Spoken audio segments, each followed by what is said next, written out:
Good morning. कैसे हैं आप लोग? होप सो बहुत अच्छा हफ्ते रेस चल रही होगी। हाँ जी, आइए आज की क्लास स्टार्ट करते हैं। और जैसा मैंने आपको इंट्रोडक्शन क्लास में बताया था कि मेरा पहला स्टेप क्लास में क्या रहेगा, मैं आपको स्टार्टिंग में थ्योरी लिखवाऊंगा 5 से 10 मिनट ना। उसके बाद सेकंड स्टेप में हम लोग क्या करेंगे, लास्ट क्लास को रिवाइज करेंगे। थर्ड स्टेप में क्या करेंगे, जो भी मैंने आपको होमवर्क दिया उसको डिस्कस करेंगे। और फोर्थ स्टेप में क्या करेंगे, मैं अपनी मेन क्लास स्टार्ट करूंगा।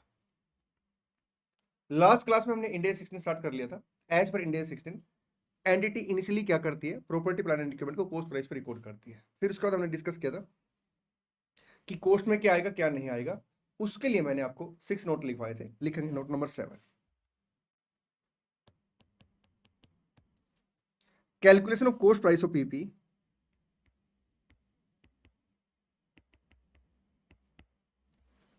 Calculation of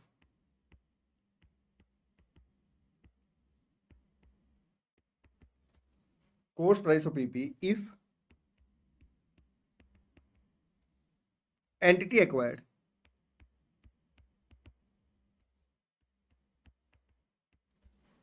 PP in combined manner.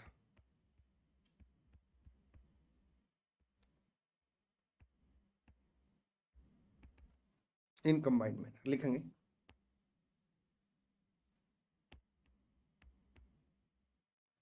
As per India 16,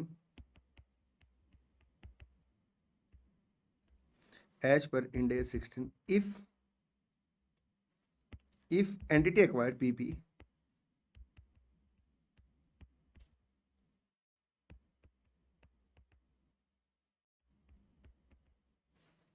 in combined manner,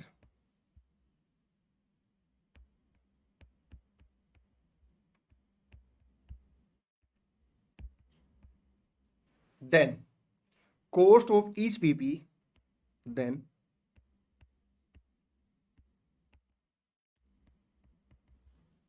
cost of each pp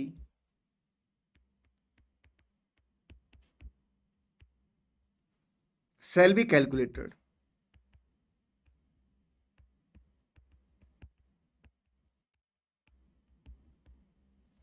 in the ratio of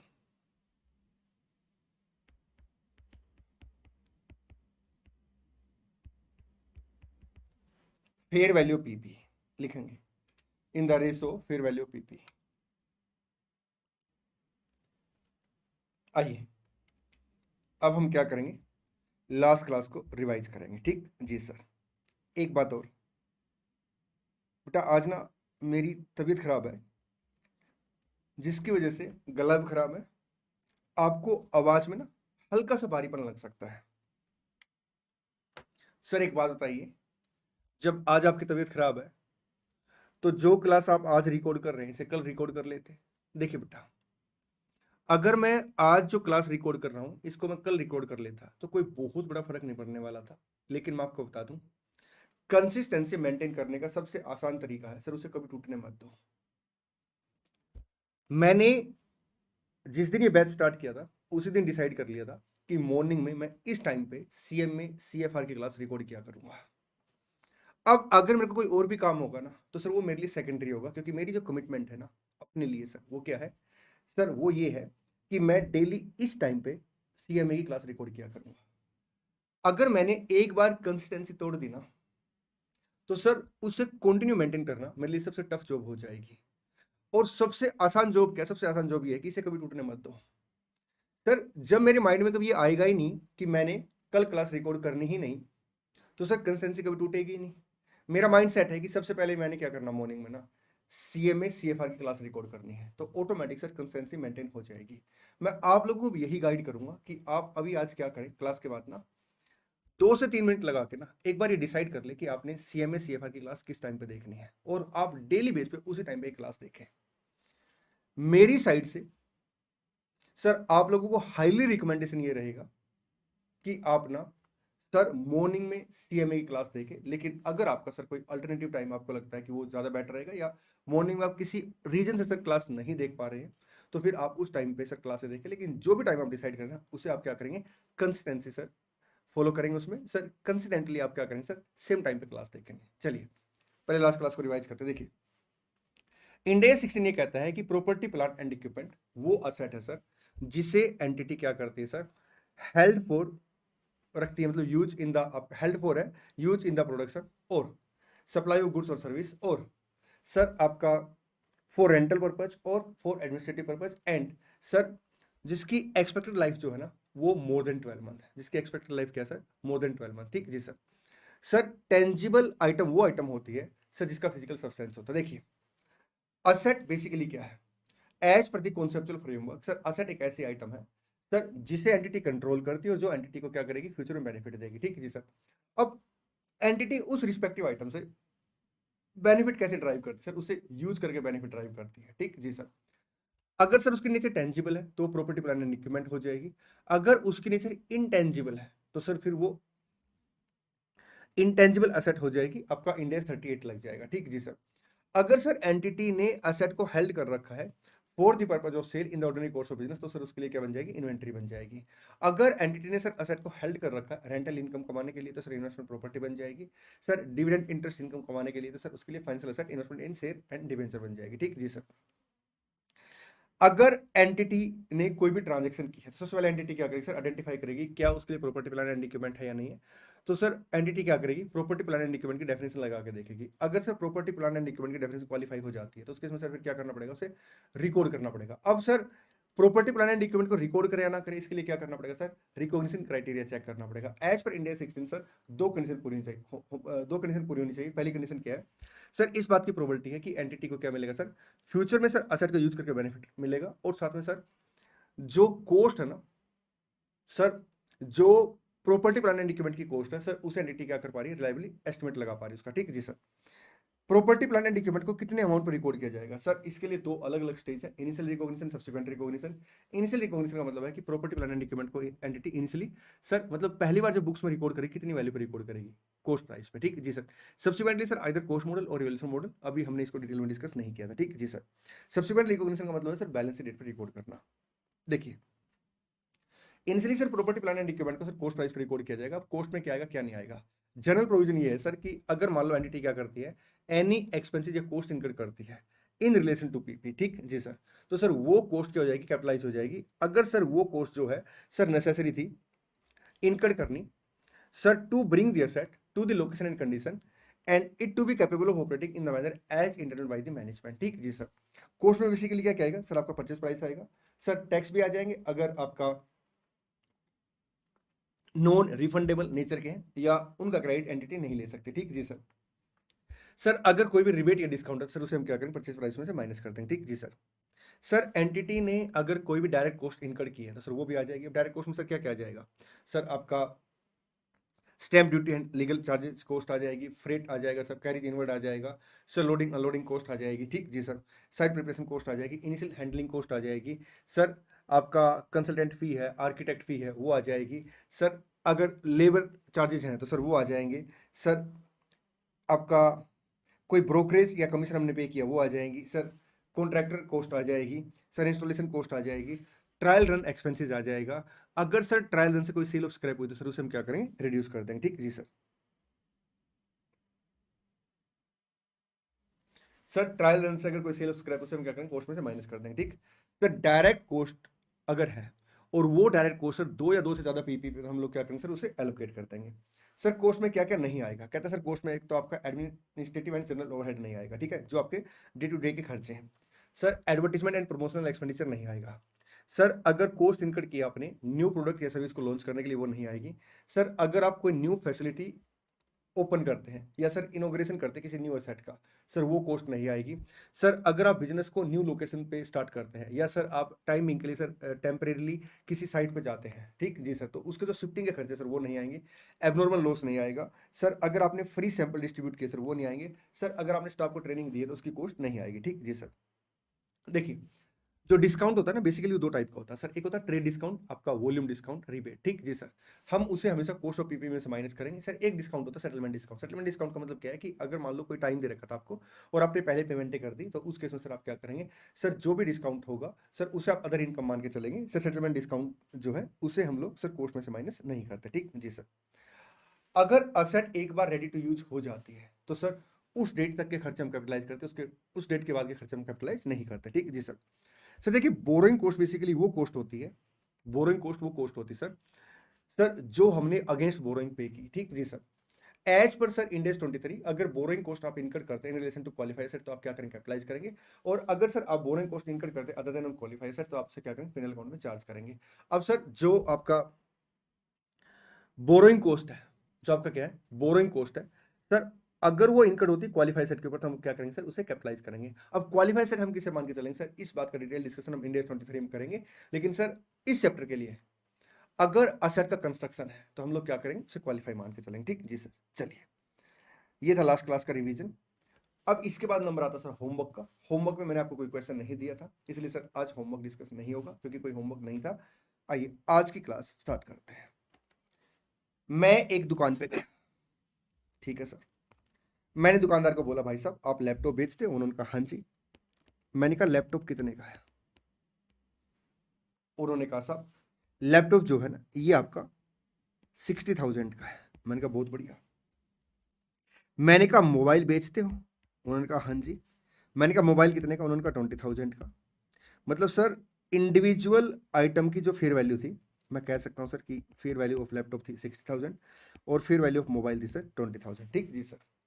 मैंने उसको बोला कि मेरे को दोनों परचेज करने कितने पैसे लोगे, उसने कहा 70,000। अब यहाँ पे अगर आप देखेंगे तो जो 70,000 है ये कॉस्ट है किसकी सर, ये लैपटॉप की कॉस्ट है और सर साथ में आपका सर ये आपका मोबाइल की कॉस्ट है।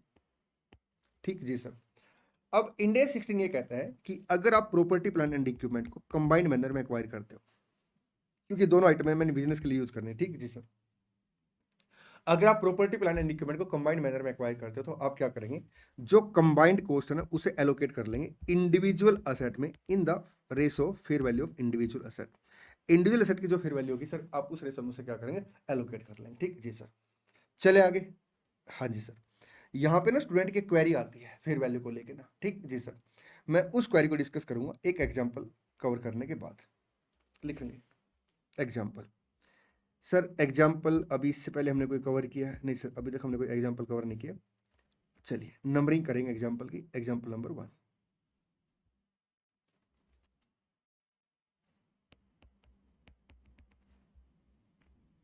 X limited purchased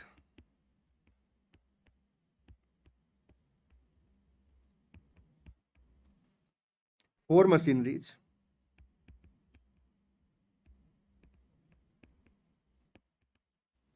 $4 10,000। ठीक जी sir. The fair value of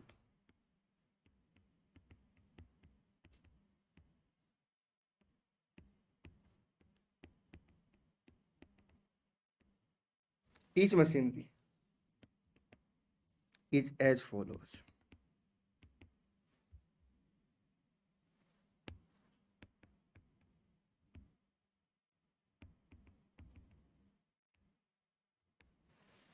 Name of machinery,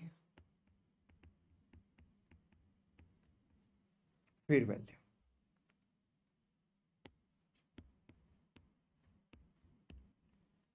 A, B, C, D. 4,000, 4,500,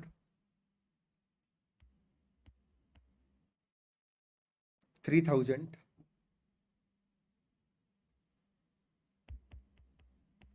1,000। ये सर मशीनरी क्या है, फेयर वैल्यू। ठीक जी sir. Calculate cost of each machinery.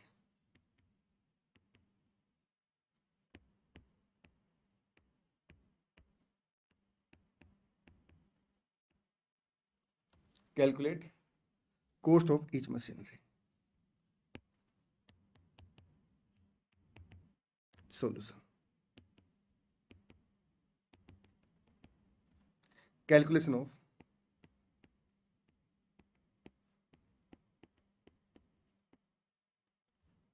cost of each machinery.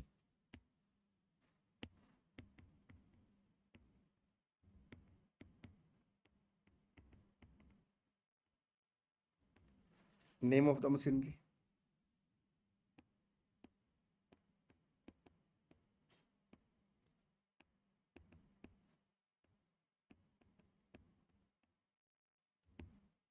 cost price of each machinery.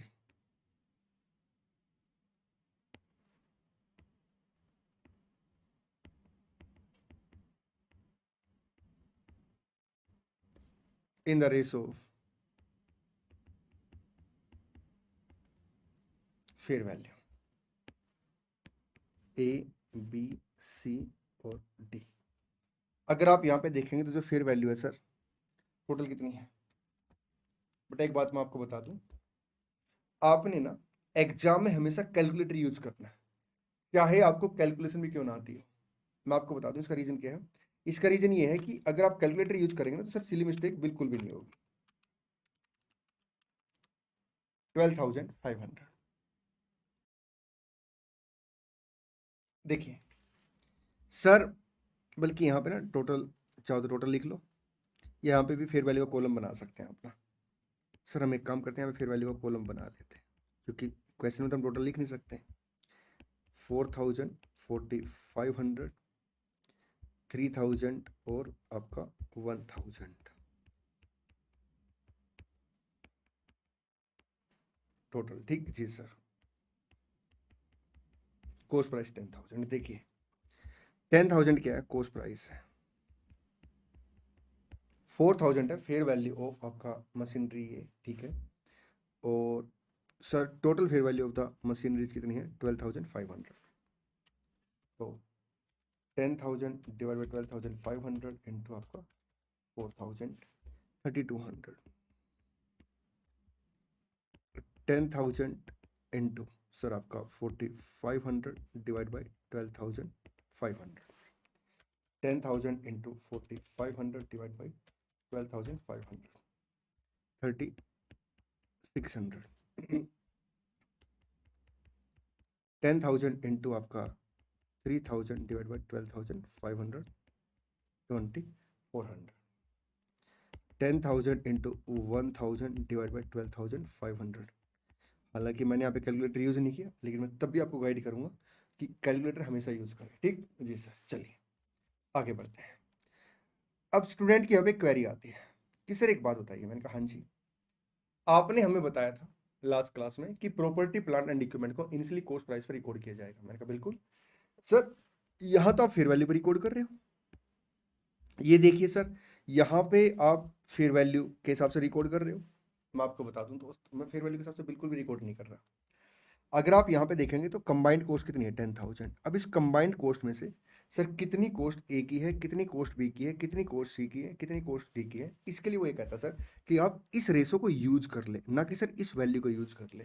देखिए clear क्या लिखता वो, cost of each PP. अच्छा, अगर हम कंबाइंड मैनर में पीपी को एक्वायर करेंगे तो ये मैं बोलता हूँ जो, अच्छा ये आपके भी पे बोलता हूँ, ठीक। कॉस्ट ऑफ ईच पीपी कैसे कैलकुलेट करेंगे? देखिए सर, जब भी हम लोग पीपी को इनिशियल रिकॉर्ड करेंगे, कॉस्ट प्राइस पे रिकॉर्ड करेंगे, लेकिन अगर हमने पीपी को कंबाइंड मैनर में एक्वायर किया तो कॉस्ट सर कैसे कैलकुलेट करेंगे? कहता सर आप उस केस में कॉस्ट कैसे कैलकुलेट करेंगे सर? फेयर वैल्यू पीपी के रेशो में। किस रेशो में सर? फेयर वैल्यू पीपी के रेशो में। ठीक जी सर। चलिए आगे बढ़ते हैं, नेक्स्ट पॉइंट लिखेंगे। पहले डिस्कस करेंगे फिर पॉइंट आपको मैं लिखवाऊंगा। मैं एक दुकान पे गया, ठीक है सर। मैंने दुकानदार को बोला क्या हाल चाल है? दुकानदार ने कहा बहुत बढ़िया। मैंने कहा साहब लैपटॉप चाहिए था। उसने कहा ठीक है ले लो। मैंने कहा लैपटॉप कितने का है? उसने कहा सर आपका ₹75,000 का। मैंने कहा बहुत बढ़िया जी, कोई डिस्काउंट? उसने कहा नहीं सर एक प्राइस है। मैंने कहा आप मेरे को जानते हो? उन्होंने कहा हाँ मैं आपको जानता हूँ। मैंने कहा बहुत बढ़िया, ये तो अच्छी बात है। मान लेते सर ये जो मैं बात कर रहा हूँ 1 अप्रैल 27 की बात कर रहा हूँ, ठीक जी सर। मान लो अपना डेट में मानने में क्या जा रहा है, 1 अप्रैल 27 को मैं बात कर रहा हूँ कि मैंने उनसे पूछा लैपटॉप कितने का? उन्होंने कहा 75,000 का, ठीक। मैंने कहा कोई डिस्काउंट? उन्होंने कहा साहब कोई डिस्काउंट नहीं है। मैंने कहा अच्छा, आप मेरे को जानते हैं? उन्होंने कहा हाँ सर हम आपको जानते हैं। मैंने कहा अगर मैं पैसे 1 अप्रैल 28 को दूँ तो चलेगा? उन्होंने कहा सर बिल्कुल चलेगा, हम आपको जानते हैं। फिर जान पहचान का फायदा ही क्या हुआ अगर ऐसा नहीं है तो? भाई अगर हम आपको 1 साल के उधार पर नहीं दे पाएंगे फिर जान पहचान का फायदा क्या हुआ? सर हम आपको जानते हैं। मैंने कहा ठीक है। मैंने कहा लैपटॉप पैक कर दो। उन्होंने कहा साहब देखिए लैपटॉप हम पैक कर देंगे, अगर आप पेमेंट करोगे, आज आप पेमेंट करोगे तो आपको 75,000 की पेमेंट करनी पड़ेगी। लेकिन अगर आप पेमेंट ना सर 1 साल की बात करोगे तो आपको जो पेमेंट करनी पड़ेगी ना वो 85,000 की पेमेंट करनी पड़ेगी। देखिए बेटा यहाँ पे अगर आप देखेंगे तो यहाँ पे जो पेमेंट है वो डेफर्ड होगी। क्या हो गया? डेफर्ड। एक कॉन्सेप्ट आता है डेफर्ड पेमेंट का। डेफर्ड पेमेंट का मतलब होता है जब आप क्या करते हैं, इनिशियल डेट पे पेमेंट ना करके पेमेंट आप बाद में करते हैं। ठीक जी सर। इंडिया 16 ये कहता है कि जब आप प्रॉपर्टी प्लांट एंड इक्विपमेंट को आज एक्वायर करते हैं और पेमेंट आप डेफर्ड करते हैं तो आप उसे इनिशियली रिकॉर्ड करेंगे कितनी वैल्यू पे। इंडिया 16 कहता है, मैं इसे होल्ड कर रहा हूं, आपसे पूछ रहा हूं, आप बताइए क्या मेरे को 75,000 में पीपी रिकॉर्ड करनी चाहिए या 85,000 पे? क्योंकि सर आज कैश प्राइस 75,000 के बराबर है, लेकिन सर जो मेरे को पेमेंट करनी पड़ेगी वो 85,000 की पेमेंट करनी पड़ेगी। आराम से सोच के आंसर दीजिए। कंप्यूटर जी जल्दी से आइए। सर ये कंप्यूटर जी कौन है बेटा? ये हमारी क्लास का करेक्टर रहेगा जो आपके बिहाफ पे सर आंसर लेके आएगा। मैंने आपको स्टार्टिंग में बताया था कि जो हमारी क्लास है वो 2 वे कम्युनिकेशन रहेगा। 2 वे कम्युनिकेशन का मतलब क्या है कि मैं आपसे क्वेश्चन पूछूंगा, आपने आंसर देना। ठीक जी सर। और आपका जो आंसर रहेगा कंप्यूटर जी मेरे पास पहुंचा देंगे। जल्दी आंसर दीजिए। चलिए कंप्यूटर जी बताइए बच्चे क्या आंसर दे रहे हैं। कंप्यूटर जी कह रहे हैं कि सर 90% बच्चे कह रहे हैं 85,000 आ जाएंगे, क्योंकि अल्टीमेट सर 85,000 आप अपनी जेब से पे करेंगे। आप अल्टीमेट अपनी जेब से कितने पैसे पे करेंगे? 85,000, इसलिए कॉस्ट भी 85,000 आ जाएगी। ठीक जी सर। 10% बच्चे कह रहे हैं 75,000, क्योंकि आज तो कोर्स 75,000 है। मैं आपको बता दूं, इंडिया 16 ये कहता है कि प्रॉपर्टी प्लांट एंड इक्विपमेंट को जब आप एक्वायर करेंगे इनिशियली कॉस्ट प्राइस पर रिकॉर्ड करेंगे। ठीक जी सर। लेकिन अगर आप डेफर्ड पेमेंट करते हैं ना, तो उस केस में सर आप क्या करेंगे, उसे कैश प्राइस के बराबर रिकॉर्ड करेंगे, और जो डिफरेंस होगा वो आपके लिए क्या बन जाएगा? इंटरेस्ट कॉस्ट बन जाएगा। और ये जो इंटरेस्ट कॉस्ट है सर, इसे आप ट्रीट करेंगे as per the provision of Ind AS 23 borrowing cost के हिसाब से। इट मीन्स क्या है कि जो असेट मैंने एक्वायर किया, अगर वो क्वालिफाई असेट है तो सर इसे आप कैपिटलाइज कर देंगे, अगर वो क्वालिफाई असेट नहीं तो उसे क्या करेंगे आप? P&L स्टेटमेंट में लेके जाएंगे। ठीक जी सर। चलिए ये सारी बातें मैं आपको लिखवा देता हूँ, और फिर एक प्यारा सा एग्जांपल डिस्कस करेंगे, जनरल एंट्री पास करेंगे, और फिर एक बड़ा सा क्वेश्चन करेंगे। ठीक जी सर। लिखेंगे deferred payment. Deferred payment,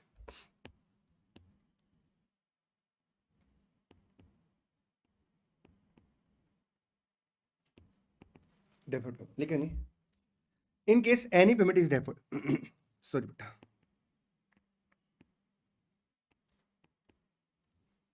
in case any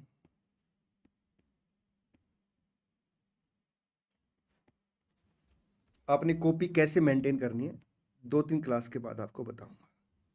in case any payment is deferred, then in case any payment is deferred, then PP shall be recorded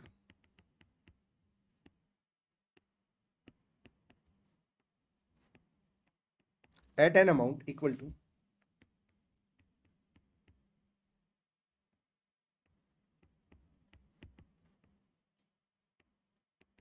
cash price and any difference between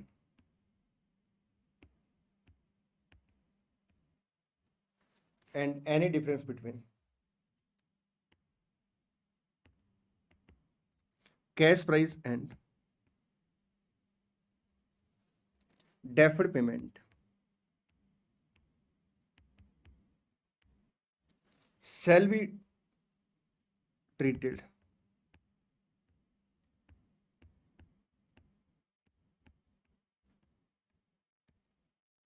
as borrowing cost, shall be treated as borrowing cost लिखेंगे। further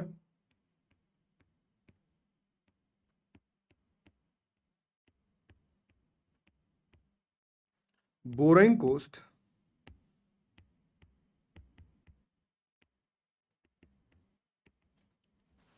shall be treated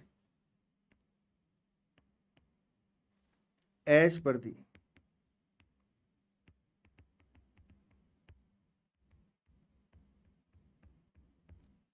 provision of Ind AS 23।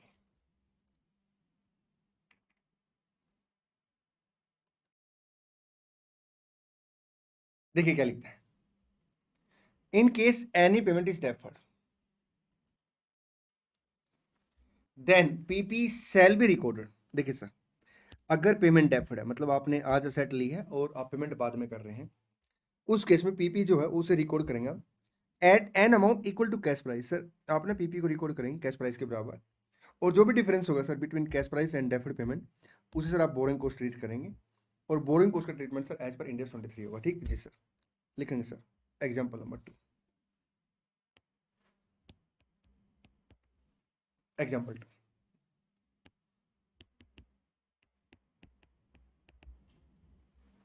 X Limited acquired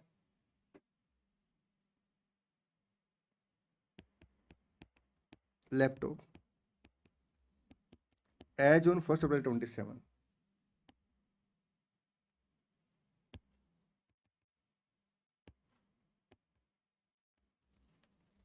for rupees 82,000, comma, payment of which is being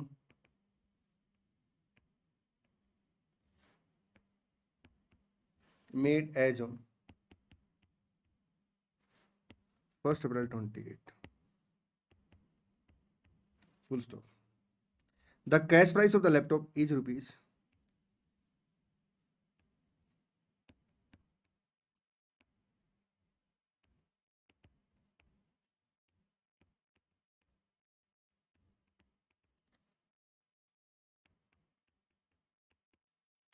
75,000. Pass journal entries.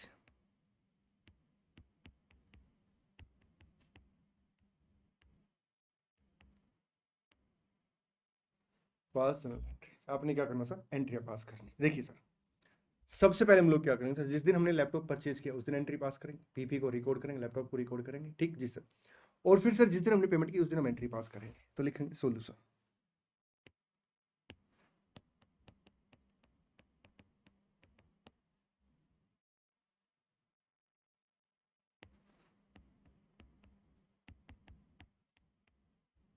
As on 1st April 27। मैं ये चाहता हूँ आप चाहे 1 minute ले लीजिए, यहाँ पे आप ये एंट्री खुद से पास करेंगे। सर एक बात बताइए, मैंने कहा हाँ जी।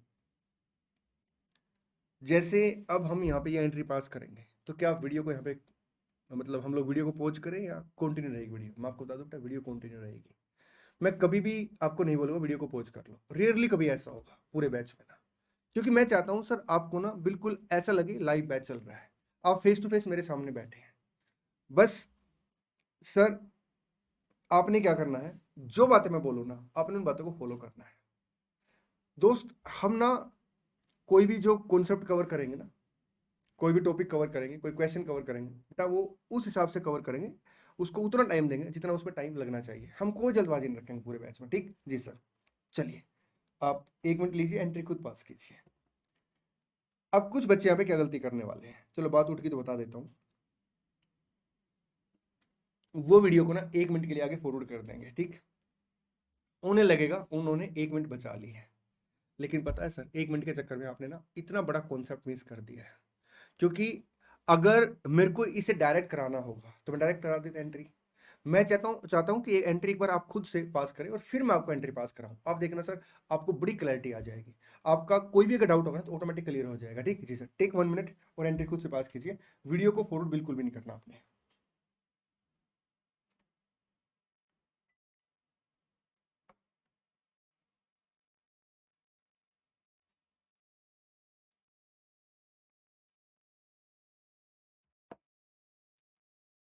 मैं तब तक हेडिंग लिख देता हूँ,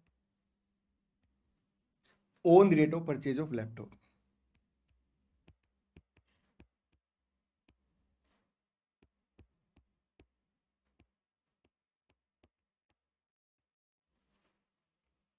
purchase of laptop,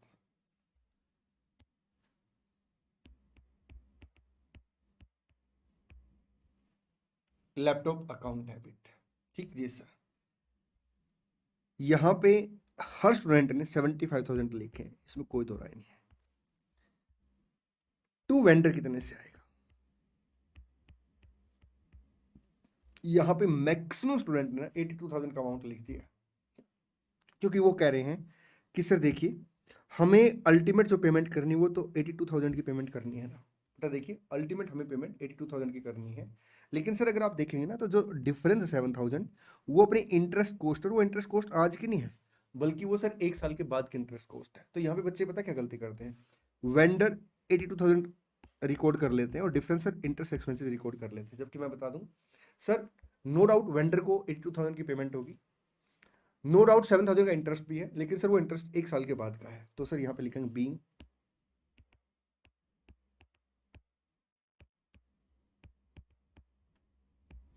laptop purchased. Second, as on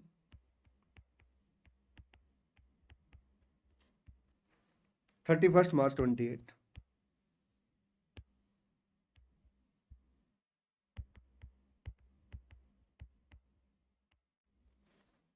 O sorry 1 April ना, हाँ sir 1 April, on as on 1 April 28 on the date of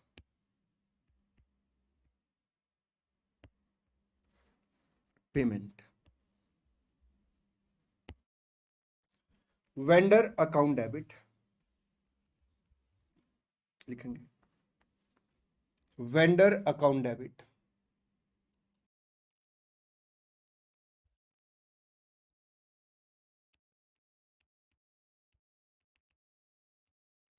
कितने से, सर जो भी आउटस्टैंडिंग अमाउंट है 75,000 से, लेकिन सर वेंडर को जो पेमेंट होगी वो 82,000 होगी बिल्कुल।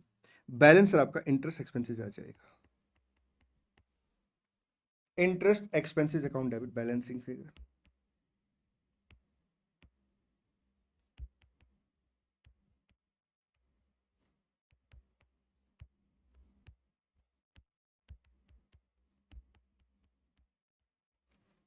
To bank account,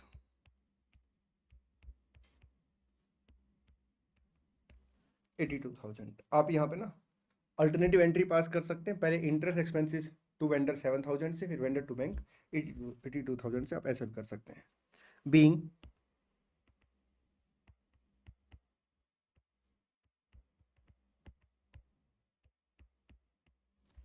amount paid to vendor. चलें जी सर, चलिए अब एक प्यारा सा क्वेश्चन डिस्कस करेंगे। यहाँ पे अगर आप देखेंगे तो एक ही पेमेंट है, मतलब एक ही बार में पेमेंट है सर। कई बार क्या होता है इंस्टॉलमेंट में पेमेंट होती है, तो सर कुछ डाउन पेमेंट भी होती है। देखिए डाउन पेमेंट में सर कभी भी इंटरेस्ट इंक्लूड नहीं होता, ठीक जी सर। क्वेश्चन नंबर 8 पढ़ेंगे। On 1 April X1 an item of property is offered for sale at ₹10 million। Sir 1 April X1 को ना एन आइटम ऑफ पीपी है जिसे सर सेल के लिए ऑफर किया गया, कितने में, 10 million में, ठीक। With payment terms being 3 equal instalment of 33 333, मतलब 33,33,333 over a 2-year period. Payment are made on 1 April, 31st March X2 and 31st March X3। देखिए सर 1 April X1 को एक आइटम ओपीपी सर ऑफर की गई 10 million में, मतलब 10 लाख में। Payment sir कैसे है सर, इंस्टॉलमेंट में पेमेंट है। पहली पेमेंट सर डाउन पेमेंट है आपकी 33,33,333, ये देखिए made on 1 April X1। 31st March X2 को सर सेम पेमेंट है, 31st March X3 को सेम पेमेंट, ठीक। The property developer is offering a discount of 5%, 5 million का। If payment is made in full at the time of completion of sale, अगर आज ही payment हो जाएगी तो sir आपको जो पेमेंट करनी पड़ेगी वो सर ये देखिए 10 million का मतलब है 1,95 लाख की पेमेंट करनी पड़ेगी। तो पीपी की वैल्यू कितनी है, 95 लाख, ठीक जी sir. A payment is made in full at the time of the completion of sale, implicit interest rate of 5.36% per annum. Sir ये इम्प्लिसिट इंटरेस्ट रेट का मतलब क्या है, इम्प्लिसिट इंटरेस्ट रेट का मतलब ये है कि देखिए सर आपने क्या किया है, टोटल जो पेमेंट की है वो 10 करोड़ की है। कैसे, आपका सॉरी 1 करोड़ की पेमेंट की है, 10 million है ना, हाँ जी सर 1 करोड़ की पेमेंट की है। 33.33 लाख सर आपने पेमेंट की है डाउन पेमेंट 1 April X1 को, ठीक है sir.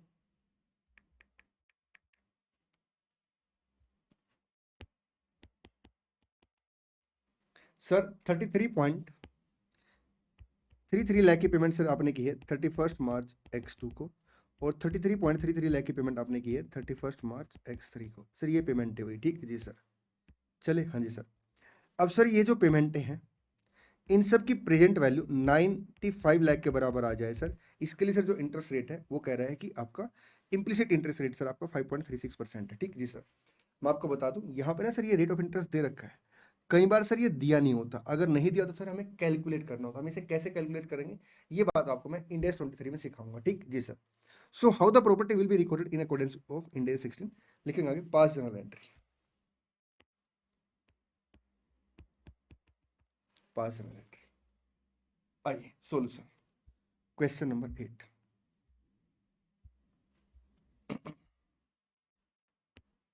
Question number 8, as per Ind AS 16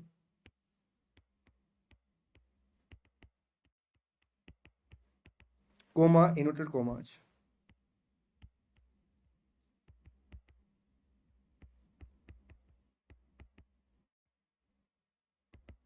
property plant and equipment comma in case entity make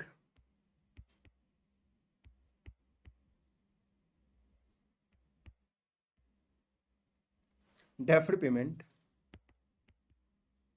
then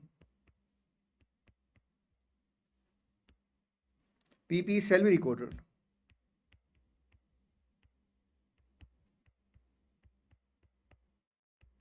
at an amount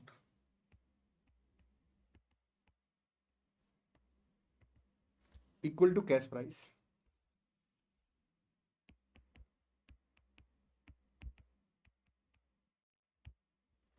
and any difference between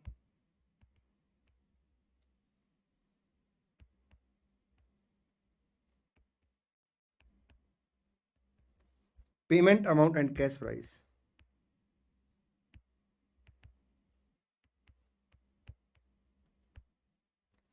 shall be recorded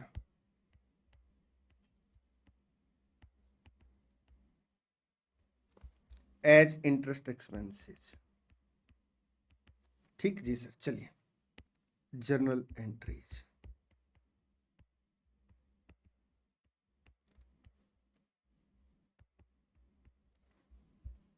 सबसे पहली entry कब आएगी? 1 अप्रैल X1 को। देखिए यहाँ पे ना दो घटनाएं घटी हैं, एक हमने PP को एक्वायर किया कितने में, 1 करोड़ में, लेकिन सर कैश प्राइस आपका 95 लाख है। दूसरी घटना क्या है, हमने सर इतने अमाउंट की पेमेंट कर दी। ठीक जी सर, तो यहाँ पे सर मैं एंट्री क्या पास करूंगा? सर दो एंट्री पॉसिबल है, मैं आपको ना दोनों एंट्रियाँ कराऊंगा पहले, फिर एक अल्टरनेटिवली सर नेट एंट्री भी पास कर सकते हैं, उसके बारे में बात करेंगे। ठीक जी सर, देखिए सबसे पहले हमने क्या किया सर, यहाँ पे PP एक्वायर किया,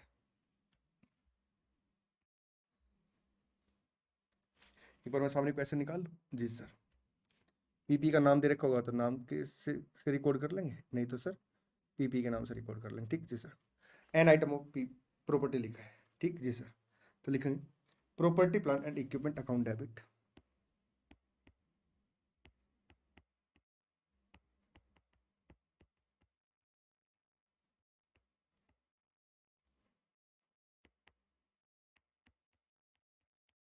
तो 1 crore minus 5%, 95 lakh to vendor account, 95 lakh being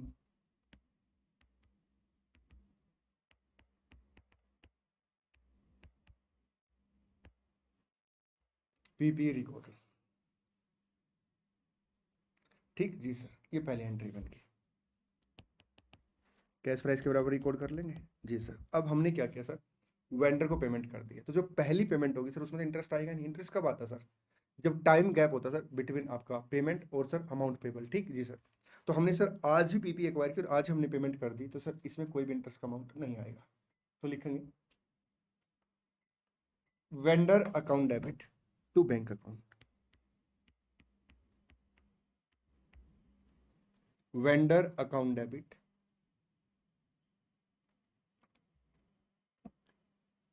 to bank account, कितने अमाउंट से सर, ये अमाउंट आपका 33,33,333,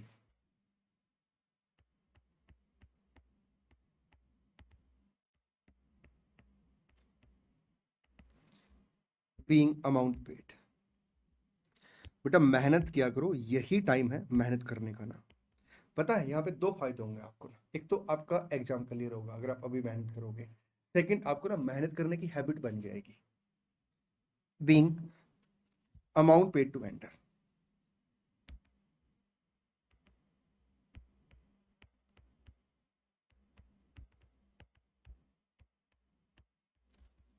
ओ आर और पीपी अकाउंट डेबिट कितने से? सर ये आ जाएगा आपका 95 लाख से to bank account 33,33,333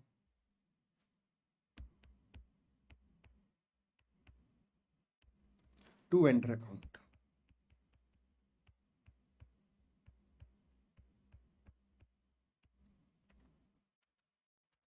$95 minus 33,33,333 61 lakh 66,667 being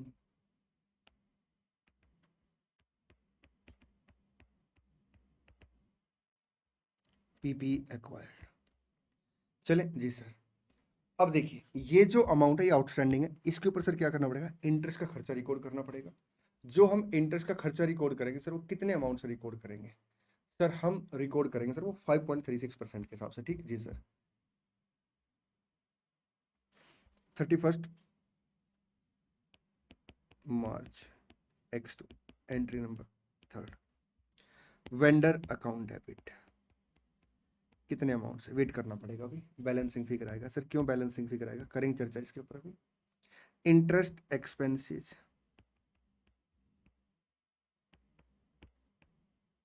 account debit. देखिए टोटल जो अमाउंट आउटस्टैंडिंग है वो आपका है 61,66,667 61,66,667 और इस पे जो इंटरेस्ट का खर्चा आएगा 5.36% के हिसाब से आएगा 330,533 to bank account. Sir instalment कितने पे की है? सर इस अमाउंट से 3 इक्वल इंस्टॉलमेंट है, क्वेश्चन में देखो वही लिखा हुआ। ठीक जी sir.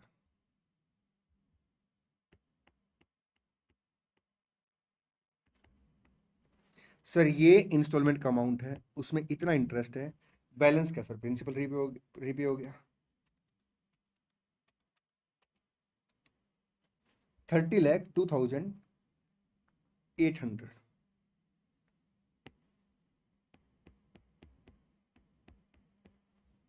being amount paid to vendor।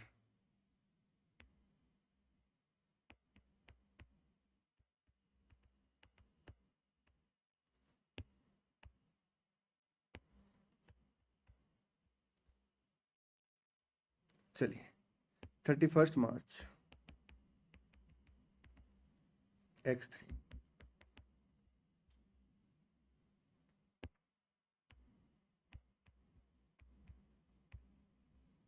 Vendor account debit. देखिए लास्ट का जो इंटरेस्ट होता है ना वो बैलेंसिंग फिगर होता है क्योंकि उसमें राउंडिंग ऑफ का डिफरेंस भी आ जाता है। ठीक जी सर। तो interest expenses account debit to bank account. Sir ये इंस्टॉलमेंट का अमाउंट है, बिल्कुल ठीक है सर। सर ये अमाउंट हमें टोटल पे करना था, जिसमें से ये अमाउंट हम पे कर चुके हैं, तो बैलेंस सर वेंडर में डेबिट कर देंगे 61,66,667 माइनस आएगा 30,02,800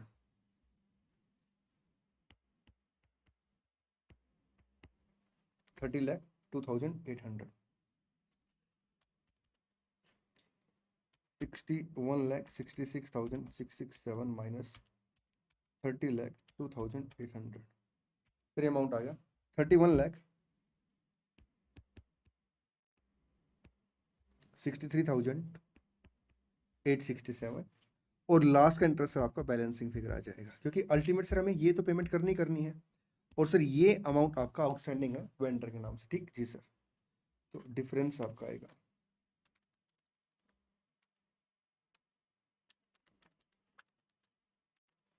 1,69,466। ठीक जी सर, और अगर वैसे टैली करें 31,63,867 इंटू 5.36%, ये देखिए सर ऑलमोस्ट अमाउंट बराबर आपका 123 का डिफरेंस है। आई थिंक 117 का डिफरेंस है ना,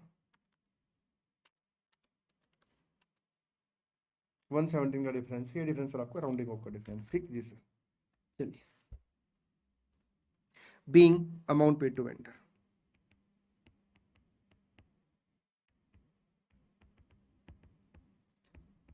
देखिए ये जो क्वेश्चन है, इस क्वेश्चन में सर हमें बताया है कि 950 की 95 लाख के सेट सर आपकी कैश प्राइस है सेट का, जो इंस्टॉलमेंट है वो कितनी कितनी है सर, वो है 33,33,333, एक इंस्टॉलमेंट यहाँ पे, एक इंस्टॉलमेंट यहाँ पे। ठीक जी सर, अगर आप इसका टोटल करेंगे तो 10 मिलियन अमाउंट आ गया। और यहाँ पे क्वेश्चन ने हमें बताया कि जो टाइम गैप है पेमेंट में और सर आपका असेट एक्वायर में, उसके ऊपर सर जो इंटरेस्ट एक्सपेंसेस है ना, उसके लिए सर जो इंटरेस्ट रेट है वो 5.36% है।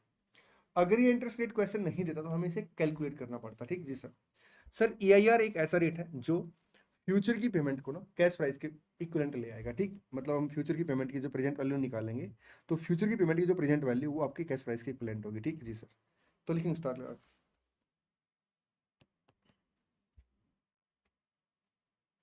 In case cash price and amount of deferred payment is given,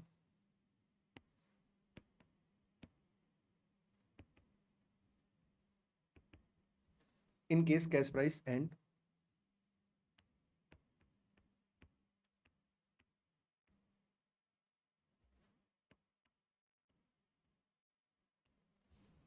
amount of deferred payment is given,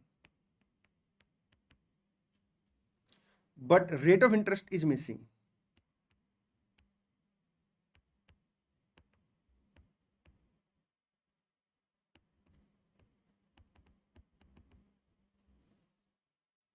then for the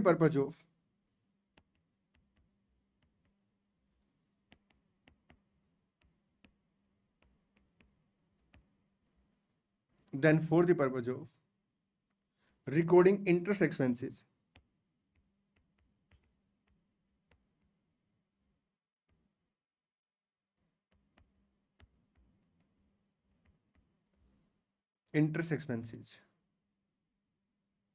use EIR।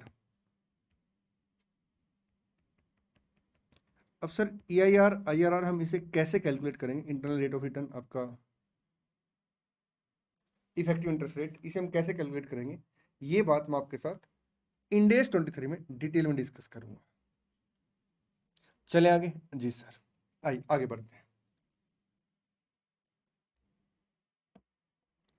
देखिए बात सुनना ध्यान से, नेक्स्ट कॉन्सेप्ट है सर, हमने क्या किया, यहाँ पे एक फैक्ट्री का कंस्ट्रक्शन करना था, यहाँ पे क्या करना था, एक फैक्ट्री का कंस्ट्रक्शन करना था। ठीक जी सर, अब सर जो भी फैक्ट्री के कंस्ट्रक्शन की कॉस्ट आएगी हम उसे क्या करेंगे, कैपिटलाइज कर देंगे। बट वो कॉस्ट सर फैक्ट्री की जो कॉस्ट है, मतलब जो फैक्ट्री से रिलेटेड है सर, वो होनी चाहिए, मतलब फैक्ट्री के कंस्ट्रक्शन से रिलेटेड होनी चाहिए, डायरेक्ट कॉस्ट होनी चाहिए। ठीक जी सर, अब हुआ क्या सर, मान के चलते इतने एरिया में सर फैक्ट्री का कंस्ट्रक्शन होना था। अब सर कंस्ट्रक्शन में ना 3 ईयर लगने थे। अब 3 साल तक सर ये जगह खाली रहती है, या मान लो सर कंस्ट्रक्शन में आपका 8 मंथ लगने थे, 8 मंथ तक ये जगह क्या रहती, खाली रहती। तो हमने क्या डिसाइड किया, यहाँ ना आसपास मार्केट है, हमने डिसाइड किया कि एक काम करते हैं, यहाँ पे ना पार्किंग स्लॉट बना देते, टेम्परेरी क्या करते हैं, पार्किंग स्लॉट बना देते। ठीक जी सर, अच्छा अगर यहाँ पे हम पार्किंग स्लॉट बनाते हैं तो क्या होगा सर, इसकी कॉस्ट इनकर्ड करेंगे हम लोग, भाई पार्किंग स्लॉट को डेवलप करने के लिए कॉस्ट इनकर्ड करेंगे। और सर साथ में क्या होगा सर, जो टेम्परेरी पार्किंग है, लोग यहाँ पे सर अपनी गाड़ी पार्क करेंगे तो सर हम उनसे पैसे चार्ज करेंगे, तो पार्किंग इनकम आएगी। ठीक जी सर, बात सुनिए ध्यान से, ये जो फैक्ट्री है ना, अगर ये पार्किंग सर इस फैक्ट्री के लिए है तो फिर तो फैक्ट्री कॉस्ट में कैपिटलाइज कर देंगे या अलग से सर पार्किंग कैपिटलाइज कर देंगे। ठीक जी सर, मैं यहाँ पे ये कह रहा हूँ कि जो फैक्ट्री बन रही है उससे इस पार्किंग का कोई लेना देना नहीं है। ये पार्किंग हमने क्या किया, टेम्परेरी बनाई है। तो यहाँ पे ना दो क्वेश्चन अराइज होते हैं। क्वेश्चन नंबर 1, सर जो पार्किंग के ऊपर हमने खर्चा किया उसका क्या ट्रीटमेंट होगा। क्वेश्चन नंबर 2, सर जो यहाँ पे इनकम आएगी, रेंटल इनकम आएगी पार्किंग स्लॉट से ना, उसका क्या ट्रीटमेंट होगा। इंडिया 16 ये कहता है अगर आप किसी भी एक्सपेंसेस को इनकर करते हैं तो वो एक्सपेंडिचर सर उस असेट के लिए नेसेसरी होना चाहिए, उस असेट के लिए डायरेक्ट होना चाहिए। अगर आप यहाँ पे देखेंगे तो सर जो हमने पार्किंग का स्लॉट बनाया है, एक घटना। सर जो इससे सर पार्किंग स्लॉट से इनकम आई है, दूसरी घटना। सर इनका जो सर ये फैक्ट्री डेवलप हो रही है इससे कोई लेना देना नहीं है, इसलिए सर हम क्या करेंगे, इन्हें अलग से ट्रीट करेंगे। इन्हें अलग से क्या करेंगे, ट्रीट करेंगे। सर ये अपना खर्चा हो जाएगा, पिनल अकाउंट में चार्ज हो जाएगा, और सर ये क्या हो जाएगा सर, इसे हम पिनल अकाउंट में एज ए इनकम लेके जाएंगे। सो बात की एक बात क्या है, ड्यूरिंग कंस्ट्रक्शन अगर हम क्या करते हैं सर, कोई भी एक्सपेंडिचर इनकर करते हैं और वो एक्सपेंडिचर उस कंस्ट्रक्शन से रिलेटेड नहीं है तो हम उसे क्या करेंगे सर, कैपिटलाइज नहीं करेंगे। ठीक जी सर, चलिए अपने मेन पॉइंट तो सर 4 हुए हैं। नोट की बात करें तो सर नोट नंबर अपना 8 हो गया था, नोट नंबर 9 लिखेंगे। नोट नंबर 9 मैं स्क्रीन बड़ी कर देता हूं, लिखेंगे any expenses incurred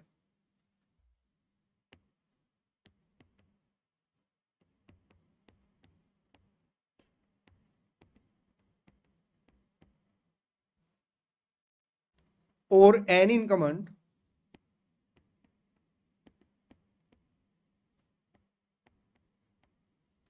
or any income earned during construction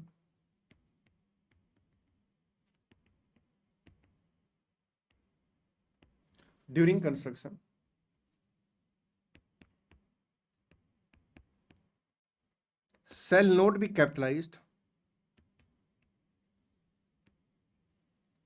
or decapitalized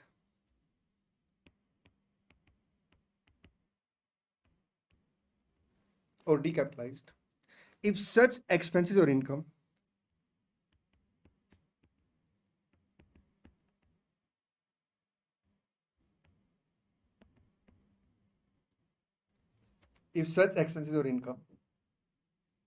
are not related to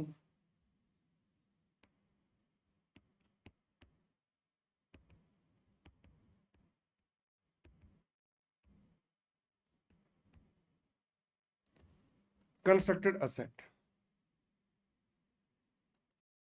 sir during construction अगर हम कोई भी एक्सपेंसेस इनकर करते हैं या कोई इनकम अर्न करते हैं जिसका कंस्ट्रक्टर असेट से कोई रिलेशन नहीं, तो हम उस केस में क्या करेंगे सर, जो अमाउंट हमने इनकर किया है या जो हमने इनकम अर्न की है सर, उससे कंस्ट्रक्टर असेट से सर कैपिटलाइज नहीं करेंगे, डिकैपिटलाइज नहीं करेंगे। ठीक जी सर। सर इनका फिर ट्रीटमेंट क्या होगा, लिखेंगे further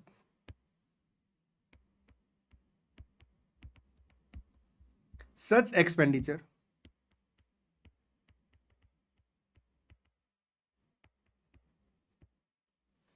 shall be recognized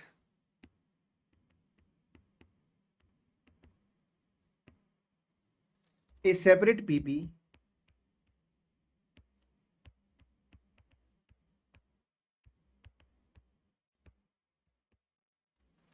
if it qualify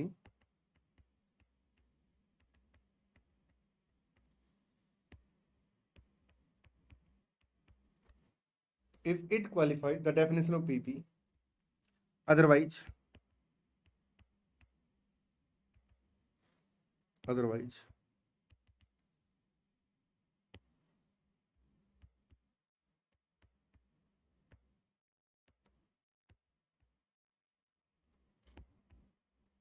shall be charged into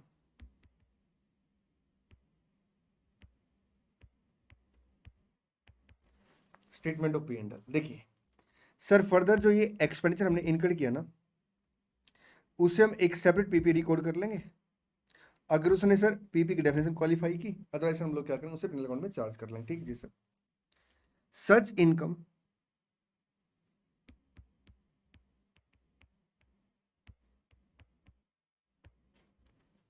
shall be credited into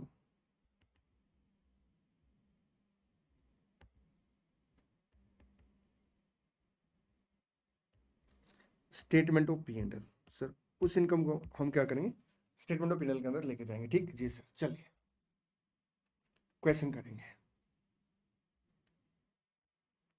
एक काम करेंगे बेटा, इस कॉन्सेप्ट के ना बराबर में लिख लेंगे।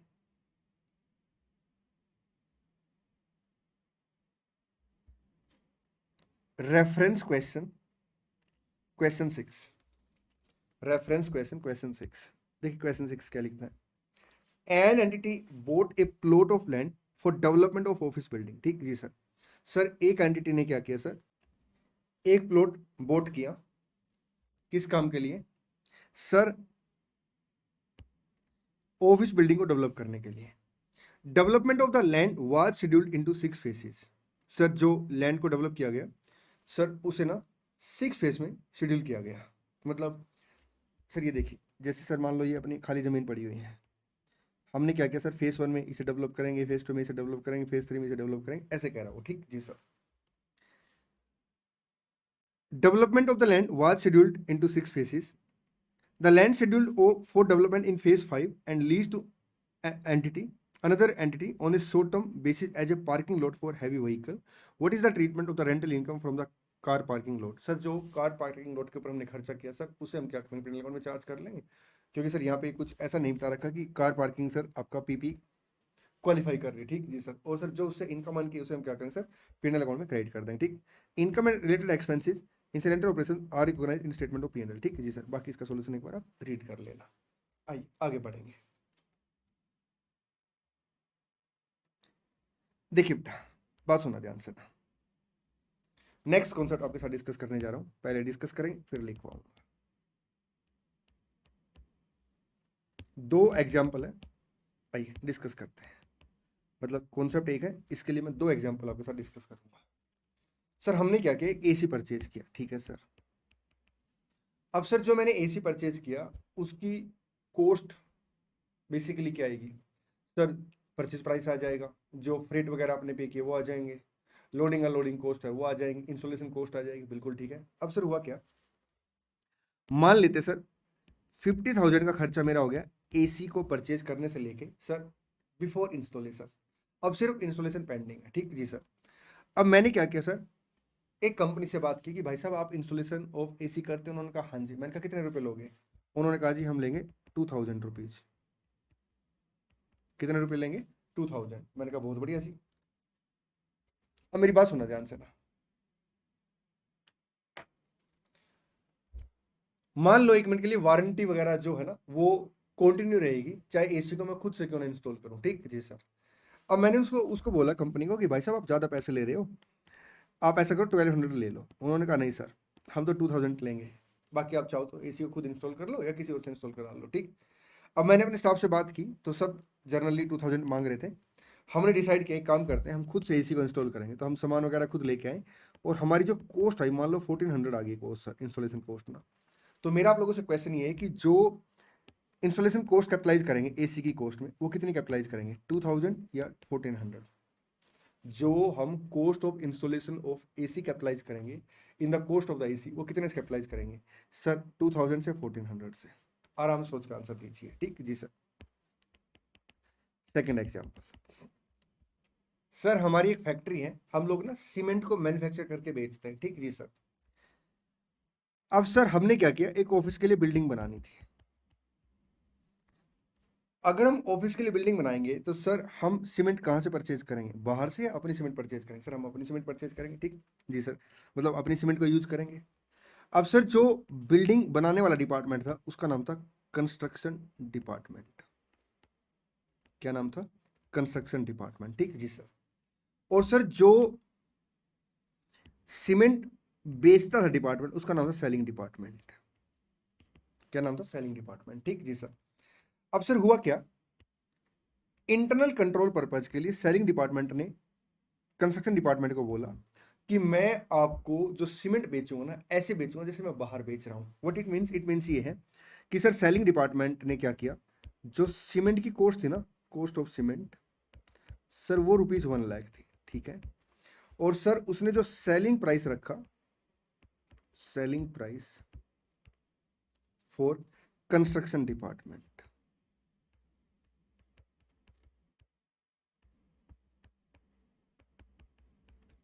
वो आपका 110 रखा, ठीक जी सर।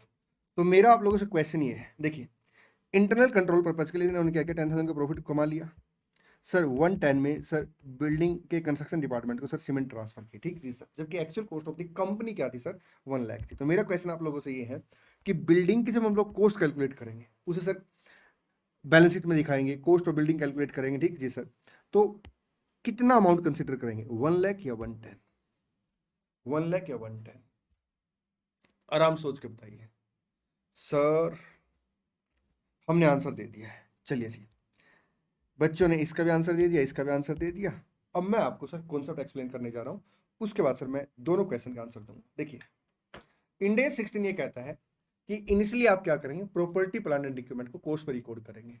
कॉस्ट में सर एक्चुअल कॉस्ट आएगी, कॉस्ट में क्या आएगी, एक्चुअल कॉस्ट आएगी सर। कोई भी इंप्यूटेड कॉस्ट, नोशनल कॉस्ट या आपका नोशनल प्रॉफिट उसके अंदर इंक्लूड नहीं होगा, इंप्यूटेड प्रॉफिट उसके अंदर इंक्लूड नहीं होगा। व्हाट इट मींस ये है कि यहां पे अगर आप देखेंगे तो मार्केट में सर एसी का इंस्टॉलेशन 2000 का होना था, ये एक तरीके से मार्केट की फेयर वैल्यू है एसी के इंस्टॉलेशन की ना। लेकिन सर हमारी एक्चुअल कॉस्ट कितनी आई है, 1400, तो हम लोग क्या करेंगे सर 1400 यहाँ पे कैपिटलाइज कर देंगे, ठीक जी सर। यहाँ पे अगर आप देखेंगे तो इंटरनल कंट्रोल पर्पज के लिए हो सकता है सर जो मैं बिल्डिंग में अमाउंट कंसिडर करूँ 110 कंसिडर कर लो, लेकिन सर जब मैं फाइनेंशियल स्टेटमेंट में सर फाइनली सर जो amount of the building record करूंगा सर वो मैं एक्चुअल कॉस्ट कंसिडर करूंगा सर, मैं 1 लाख कंसिडर करूंगा, क्या करूंगा सर 1 लाख कंसिडर करूंगा। तो सर कॉस्ट में हमेशा क्या आएगा, एक्चुअल कॉस्ट आएगी सर, मार्केट वैल्यू नहीं आएगी। और सर आपका इंटरनल अगर प्रॉफिट है वो भी नहीं आएगा। यहाँ पे अगर आप देखें तो company as a whole cost कितनी है, 1 लाख, तो हम लोग क्या करेंगे 1 लाख की कॉस्ट को कंसिडर करेंगे सर, यहाँ पे 1400 की कॉस्ट को कंसिडर करेंगे, ठीक जी सर। चलिए इस बात को लिखवा देता हूँ, पॉइंट नंबर 10, और ये जो दो एग्जाम्पल मैंने डिस्कस किए इनको भी लिखवा देता हूँ। लिखेंगे cost includes only actual cost, cost includes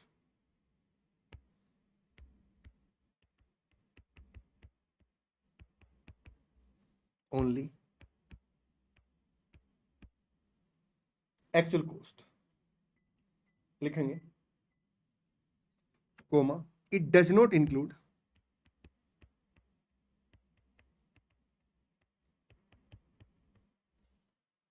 it does not include any imputed cost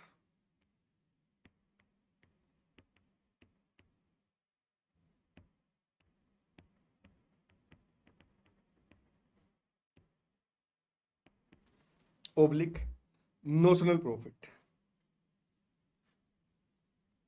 अब सर फॉर एग्जाम्पल 1, ये सर जो एग्जाम्पल लिखवाए थे ना मैंने आपको, ये सर जैसे अपना एग्जाम्पल 1 और 2 लिखवाया था, ये सर अपने मेन एग्जाम्पल थे, ठीक जी सर। ये सर एक तरीके से फॉर एग्जाम्पल है, मीन्स ये सर आपका कॉन्सेप्ट से रिलेटेड एग्जाम्पल है, इसको हम प्रॉपर नंबरिंग में नहीं रखेंगे, ठीक जी सर। लिखेंगे cost of installation of machinery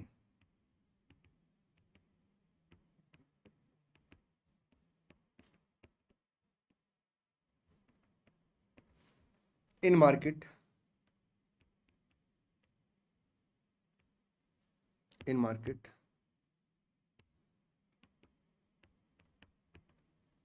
is rupees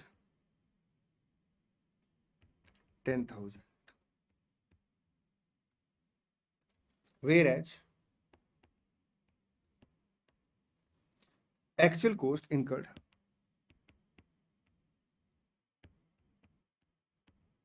by the entity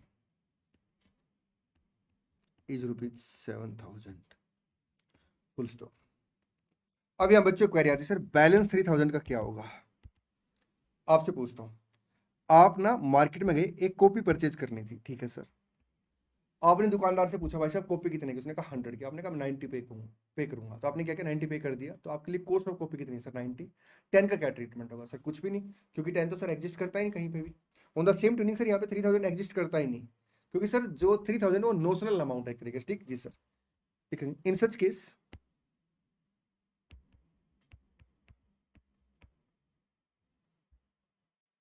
cost of installation, cost of installation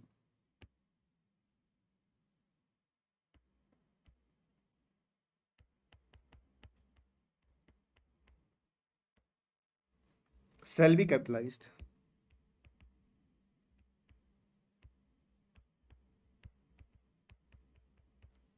by rupees 7,000.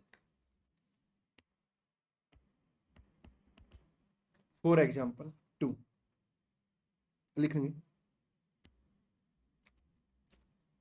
X Limited issue an instrument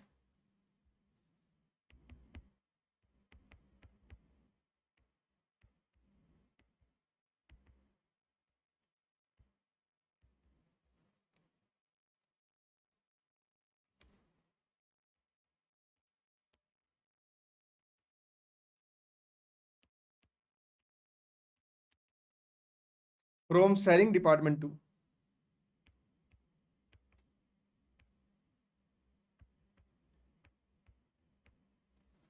constructor department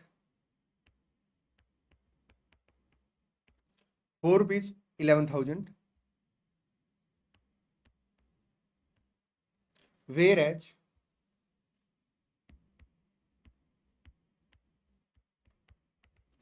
actual cost is rupees 10,000. Full stop.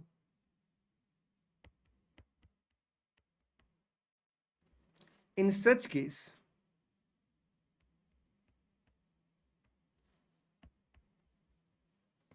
amount is capitalized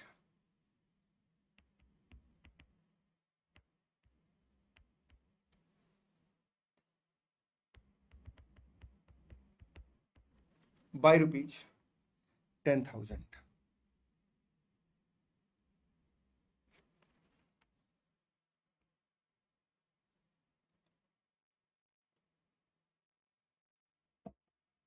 चले जी sir, चलिए आगे बढ़ते हैं। अब मैं आपको एक टेक्निकल पॉइंट कराने जा रहा हूं कोस्ट के रिगार्ड में ना, आइए बड़े आराम से तसल्ली से डिस्कस करेंगे। ठीक जी सर। देखिए बेटा, जर्नली क्या होता है, जर्नली क्या होता है, आज मैंने पीपी एक्वायर्ड की, मान लेते सर आज डेट है 1 अप्रैल 27। ठीक जी सर। सर मैं क्या करूंगा सर, इसे आप इनिशियली ना कोस्ट पर रिकॉर्ड करेंगे। किस पर रिकॉर्ड करेंगे सर? कोस्ट पर रिकॉर्ड करेंगे। ठीक जी सर। 1 अप्रैल 27 को मैंने क्या किया, पीपी को एक्वायर किया, तो इनिशियली मैं क्या करूंगा सर, इसे कोस्ट पर रिकॉर्ड करूंगा। ठीक जी सर। सर उसके बाद क्या करूंगा सर, आप ना सर इसके ऊपर डेप्रिसिएशन चार्ज करेंगे। ठीक जी सर। जो डेप्रिसिएशन चार्ज होगा सर, वो कैसे चार्ज होगा, economic life of the asset में या useful life of the asset में?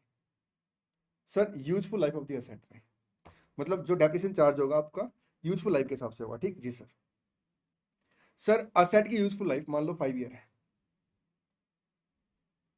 जो असेट की यूजफुल लाइफ है कितनी है सर, मान लो 5 ईयर है।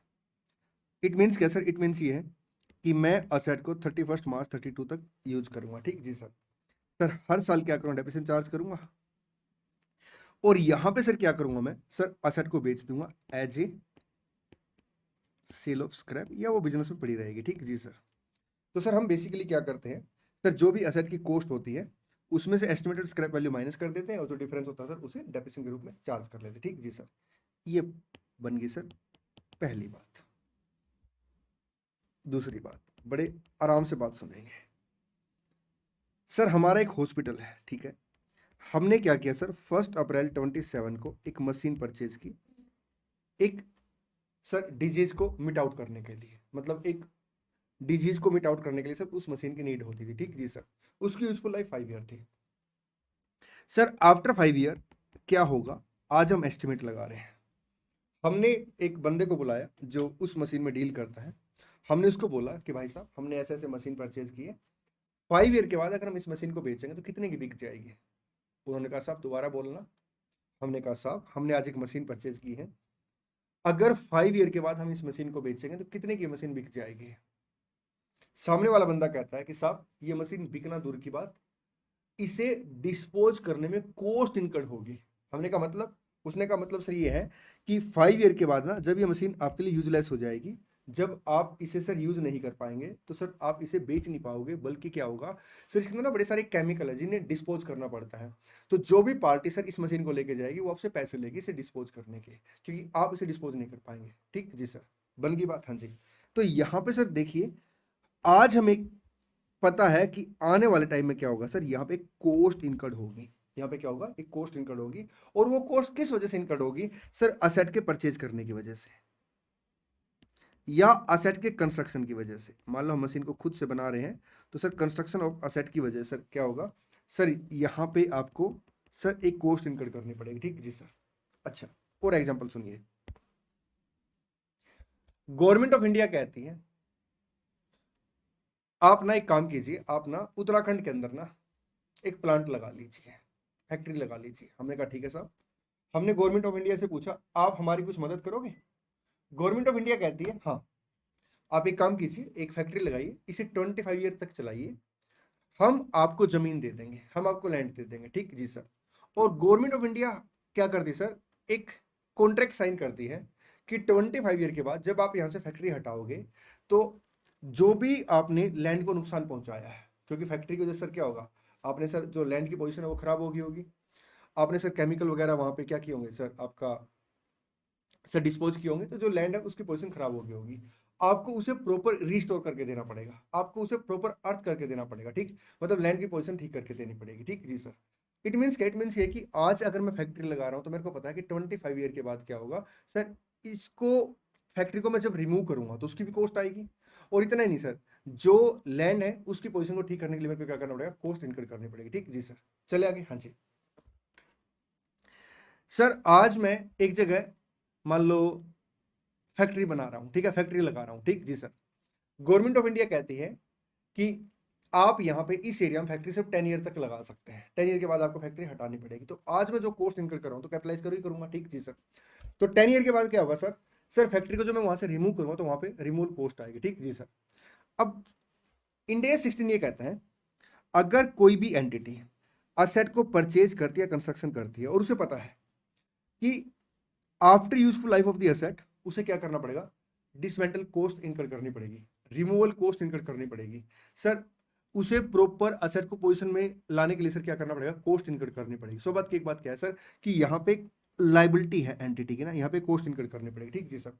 तो सर जो यहाँ पे कॉस्ट इनकर करनी पड़ेगी उसका क्या ट्रीटमेंट होगा, देखिए 3 बातें यहाँ पे। पहली बात सर, सबसे पहले हमें क्या करना पड़ेगा, इस कॉस्ट का एस्टिमेट लगाना पड़ेगा। बिल्कुल ठीक है। ये एस्टिमेट जो लगता है सर, ये इंड AS 37 के अकॉर्डिंग लगता है, मतलब इंड AS 37 बताता है आप इसका एस्टिमेट कैसे लगाएंगे। ठीक जी सर। दूसरी बात सर, आप क्या करेंगे सर, इसे ना यहां आज रिकॉर्ड कर लेंगे। और आज कैसे रिकॉर्ड करेंगे, आज आप इसे ना प्रेजेंट वैल्यू पे रिकॉर्ड करेंगे। किस पे रिकॉर्ड करेंगे, प्रेजेंट वैल्यू पे। ठीक जी सर। प्रेजेंट वैल्यू का कॉन्सेप्ट सर मैंने आपके साथ इंट्रोडक्शन क्लास में डिटेल में डिस्कस किया था। ठीक जी सर। बात समझिए ध्यान से ना। जैसे मान लो सर 5 ईयर के बाद हमें क्या करना, हम हॉस्पिटल है और 5 ईयर के बाद हमें क्या करना है सर, जो मशीन है ना उसे डिस्पोज करना है। और डिस्पोजल कॉस्ट सर मान लो आपका ₹1 लाख आएगी। ठीक जी सर। तो मैं क्या करूँगा सर, उसे आज प्रेजेंट वैल्यू पे रिकॉर्ड करूंगा। मान लो सर डिस्काउंट फैक्टर आपका 10% है। ठीक जी सर। तो देखिए ये जो 1 लाख का एस्टिमेट है ये एज पर इंडिया 37 आएगा। ठीक जी सर। इसकी प्रेजेंट वैल्यू जो कैलकुलेट होगी एज पर इंडिया 37 होगी। ठीक जी सर। तो 1 लाख 5 ईयर के बाद पे करना है, डिवाइड बाई 1.1, 1 2 3 4 5। ठीक जी सर। सर हमें ये अमाउंट सर 5 ईयर के बाद पे करना है। इसकी आज जो प्रेजेंट वैल्यू है सर 62092 है। ठीक जी सर। पहली घटना हमें इसका एस्टिमेट लगाना पड़ेगा एज पर इंडिया 37। सेकंड घटना सर हमें इसकी प्रेजेंट वैल्यू कैलकुलेट करनी पड़ेगी। ठीक जी सर, एज पर इंडिया 37। ठीक जी सर। थर्ड, हम इसे क्या करेंगे सर, पीपी की कॉस्ट में कैपिटलाइज कर देंगे। क्या करेंगे, पीपी की कॉस्ट में कैपिटलाइज कर देंगे। ये ट्रीटमेंट सर इंडेस 16 के अकॉर्डिंग आएगा। तो इंडेस 16 ये कहता है कि अगर आप किसी भी प्रॉपर्टी प्लांट एंड इक्विपमेंट को एक्वायर करते हो और जब आप उसे डिस्पोज करेंगे तो कोई कॉस्ट आएगी, तो आप उस कॉस्ट को सर क्या करेंगे, आज ही कैपिटलाइज कर देंगे प्रेजेंट वैल्यू पे। क्या करेंगे, आज ही कैपिटलाइज कर देंगे प्रेजेंट वैल्यू। ठीक जी सर। सर एक होता है प्रेजेंट वैल्यू कॉन्सेप्ट, एक होता है अनवाइंडिंग कॉन्सेप्ट। अनवाइंडिंग कॉन्सेप्ट का मतलब क्या है कि आप हर साल इसमें क्या करेंगे, 10% इंटरेस्ट ऐड करते रहेंगे और फिर ये अमाउंट सर 1 लाख के बराबर आ जाएगा। ठीक जी सर। सर ये जो 10% हर साल आप इसमें अमाउंट ऐड करेंगे आपका इंटरेस्ट एक्सपेंसेस बन जाएगा और इसे आप क्या करेंगे सर, P&L अकाउंट में चार्ज करेंगे। क्या करेंगे, P&L अकाउंट में चार्ज करेंगे।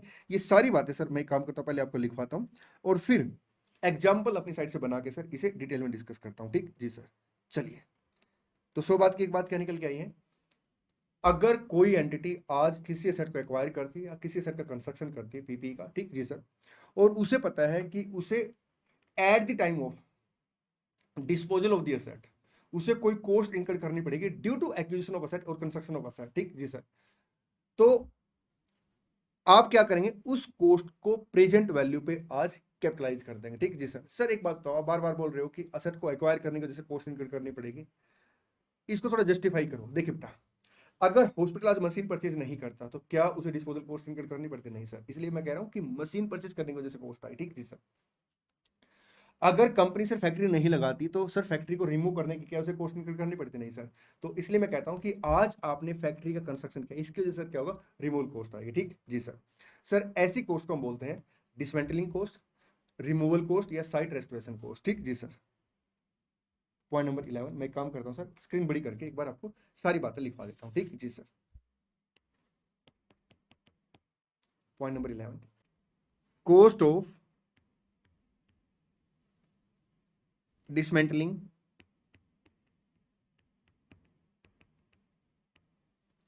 comma, removal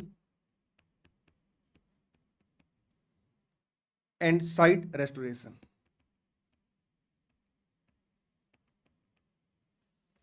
and site restoration, इसे हम प्यार से decommissioning, restoration and other liability बोलते हैं। ओब्लिक करके लिखेंगे decommissioning,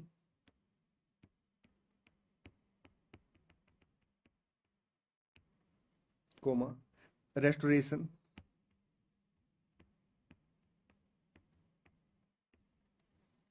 and other liability.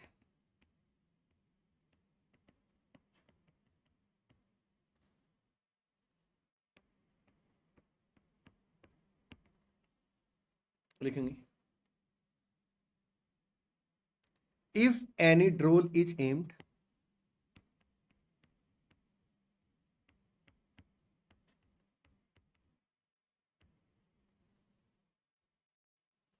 at the time of disposal of asset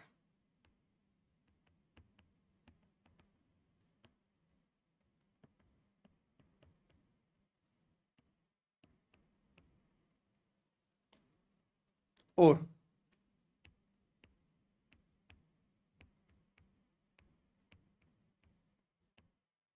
removal of asset or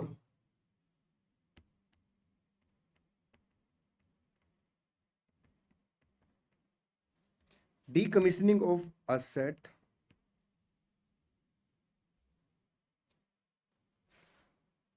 then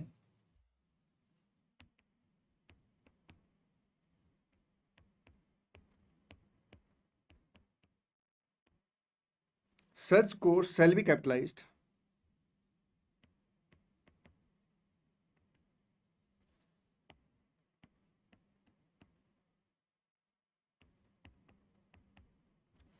at present value. Sir आप क्या करेंगे, उस कॉस्ट को प्रेजेंट वैल्यू पे कैपिटलाइज कर देंगे। ठीक जी सर। आगे लिख रहे हैं further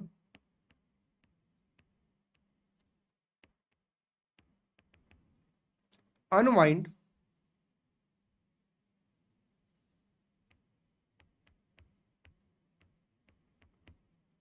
such amount with the amount of interest expenses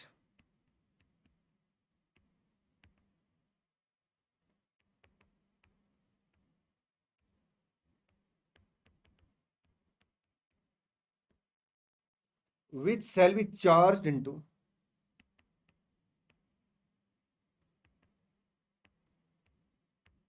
P and L, जिसे आप क्या करेंगे सर, पी एंड एल में चार्ज करेंगे। ठीक जी सर।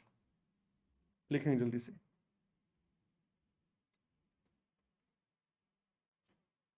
फिर एक प्यारा सा एग्जाम्पल डिस्कस करेंगे।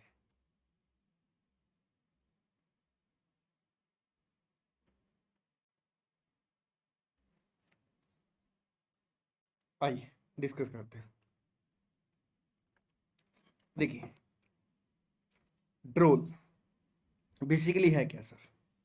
सर ये एक ऐसा अमाउंट है जो eight the time of disposal of asset या रिमूवल ऑफ असेट और डिकमीशनिंग ऑफ असेट पे एक सर इनकर्ड होगा। तो सच कोस्ट सर हम क्या करेंगे, कैपिटलाइज कर देंगे प्रेजेंट वैल्यू में। ठीक जी सर। और सर जो भी आपका ये प्रेजेंट वैल्यू होगी, से हम हर साल क्या करेंगे, अनवाइंड करेंगे और इंटरेस्ट को स्टेटमेंट ऑफ P&L के अंदर लेके जाएंगे। ठीक जी सर।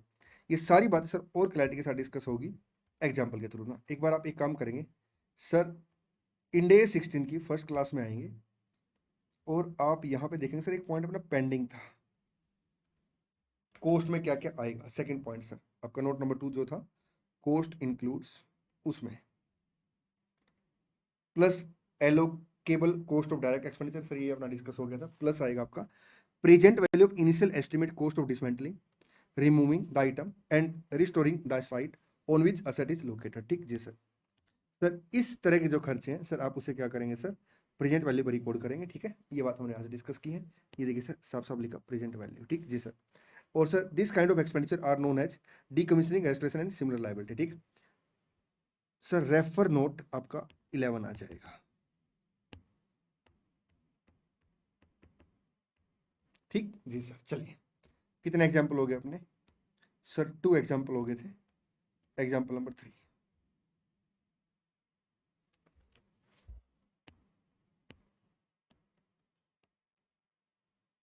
लिखेंगे। Example 3, x limited purchased A machine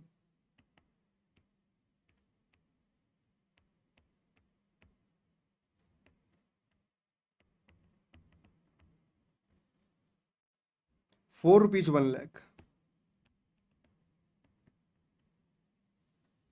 as on 1st April 27, full stop.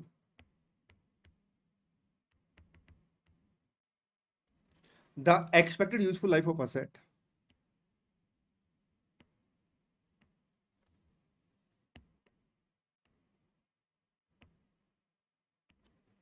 is 5 year.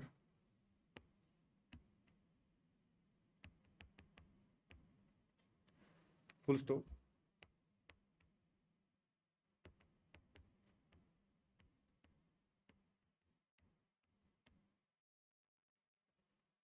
After the end of 5th year,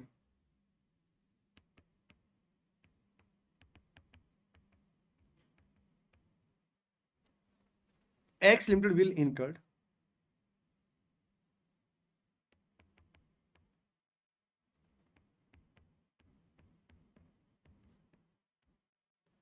expected disposal cost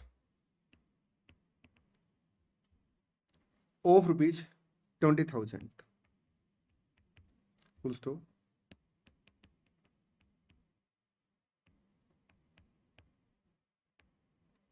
Discount factor at the rate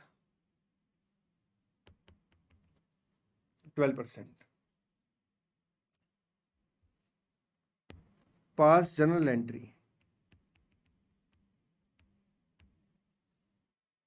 as at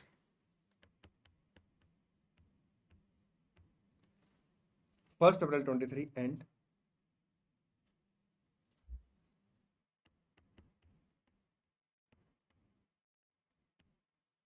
also prepared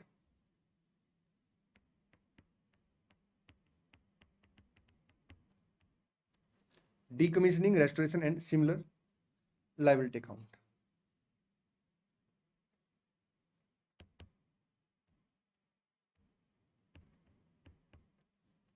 Restoration and similar oblique other liability account.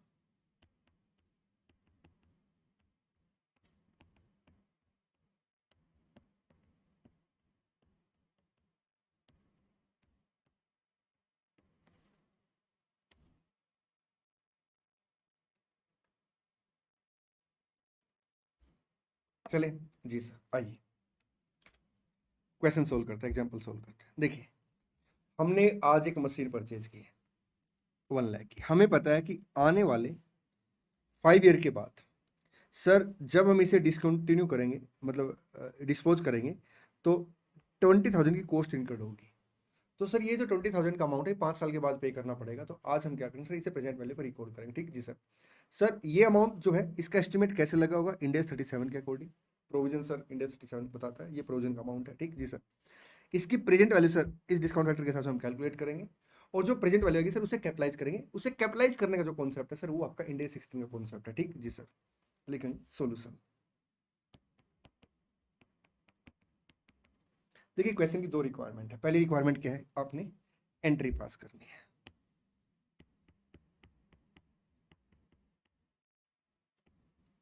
Journal entry कब sir? 1 अप्रैल 27 को initially क्या entry pass करेंगे? PP account debit कितने से? आपका machine लिखा है, PP लिखा है, मशीन है, ओब्लिक मशीन कर देते हैं। मशीन अकाउंट डेबिट कितने से सर? अभी वेट करना पड़ेगा।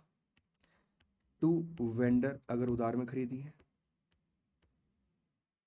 Oblique bank account 1 lakh. Sir आपका to provision for ड्रोल account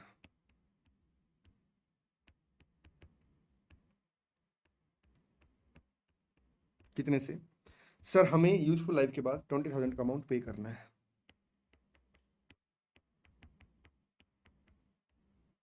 rate of discount sir अपना 12% है।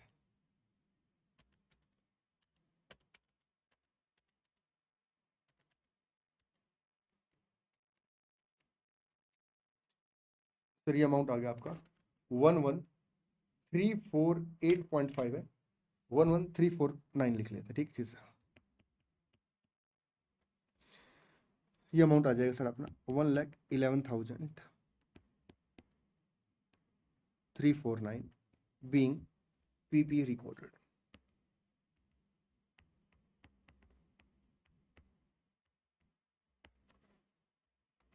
Being PP recorded.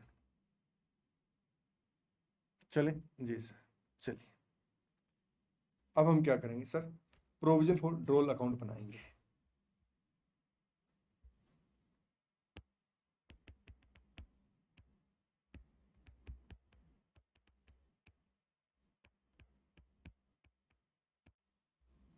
Provision for ड्रोल account कितने साल के लिए बनेगा सर? ये बनेगा आपका 5 साल के लिए।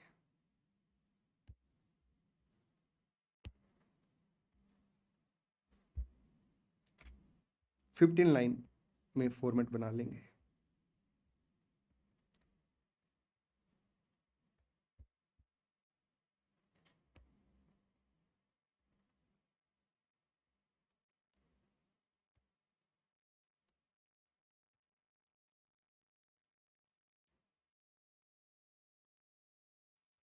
आइए सबसे पहले 1 अप्रैल 27 को बाई मशीन अकाउंट कितने से? 11,349। देखिए हम इसके अल्टीमेट पेमेंट कब करेंगे सर? 5 साल के बाद। तो हर साल हम क्या करेंगे सर? इसमें इंटरेस्ट एक्सपेंसेस ऐड कर देंगे। हम एंट्री पास करेंगे interest expenses account debit to provision for DROL, ठीक जी सर। जो इंटरेस्ट एक्सपेंसेस सर उसे पिनल अकाउंट में चार्ज कर लेंगे, ठीक जी सर। मैं आपको 1 साल की एंट्री पास करा दूंगा, ठीक सर। प्रेजेंट वैल्यू का मतलब होता है फ्यूचर में जो पेमेंट होनी है उसकी आज क्या वैल्यू, डिस्काउंटेड वैल्यू, ठीक जी सर। और अनवाइंड का मतलब होता है जो आज अमाउंट है जब हम इसे फ्यूचर में पे करेंगे तो इंटरेस्ट इसके अंदर ऐड करेंगे, तो सर इंटरेस्ट ऐड करना अनवाइंड कहलाता है, ठीक जी सर। तो 31 मार्च 28 को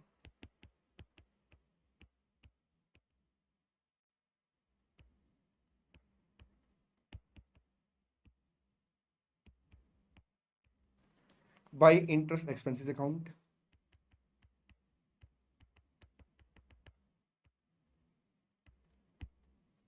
11,349 into 12%, 1362।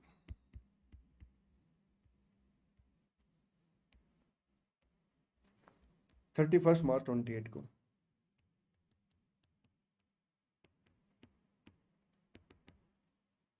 टू बैलेंस सीटी 12,711।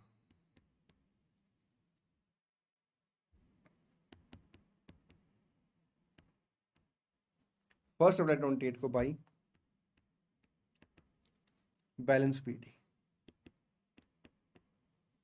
12,711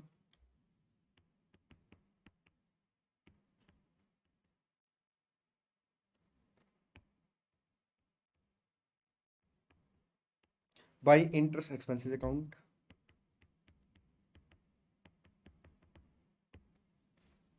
12,711 into 12%, 15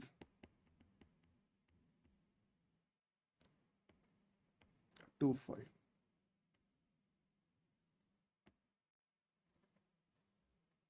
चलिए 31 मार्च 29 को।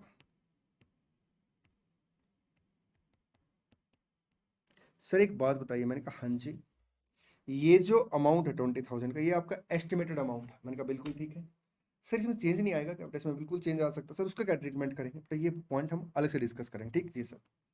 चलिए तो to balance C D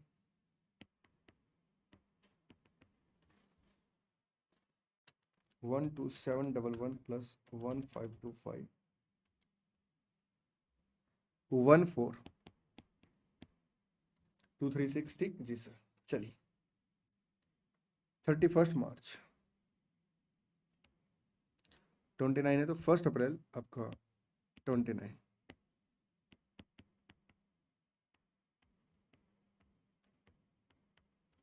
by balance B D 14236 31 March 30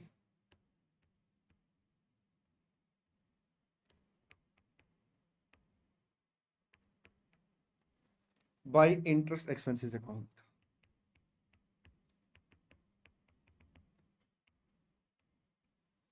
14236 into 12%, 1708। 31 March 30 to balance C D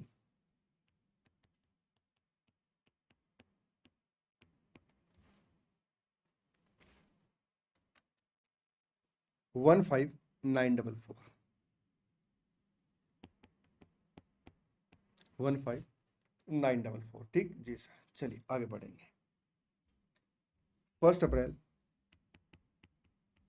30 by balance B D 15944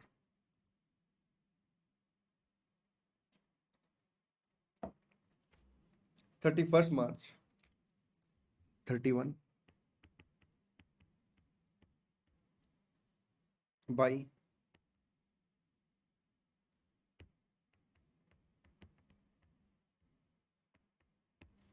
interest expenses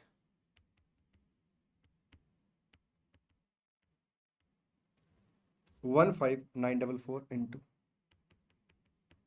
12%, 1913।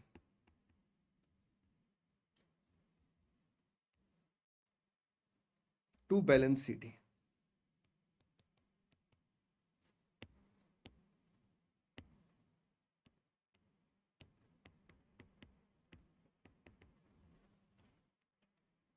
17857।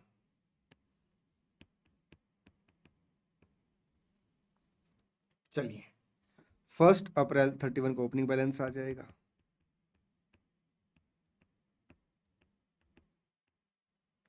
By balance B D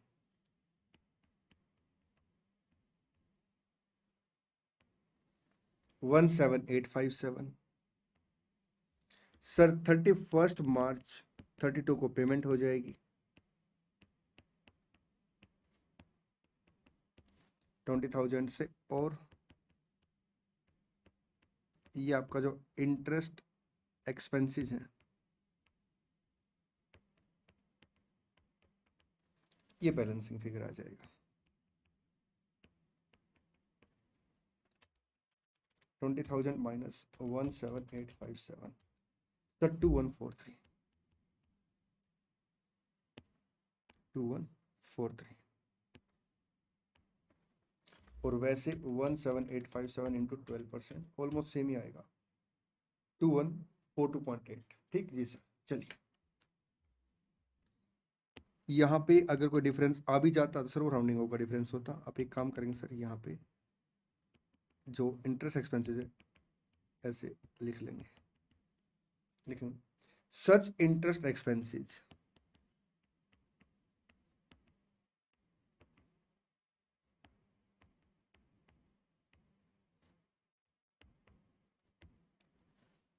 shall be charged into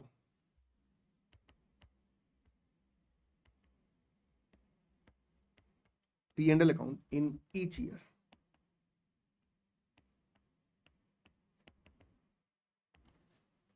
अगर entry की बात करें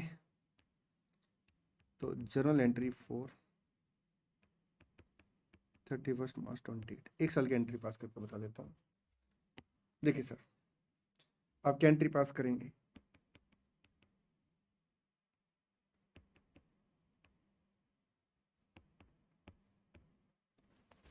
interest expenses account debit 1362 to provision for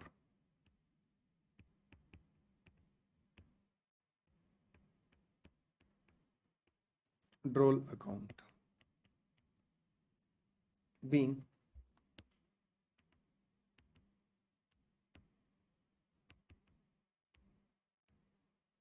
interest expenses recorded। और ये जो interest expense का amount है sir आप क्या करेंगे, P&L अकाउंट में लेके जाएंगे। ठीक जी sir, P&L account debit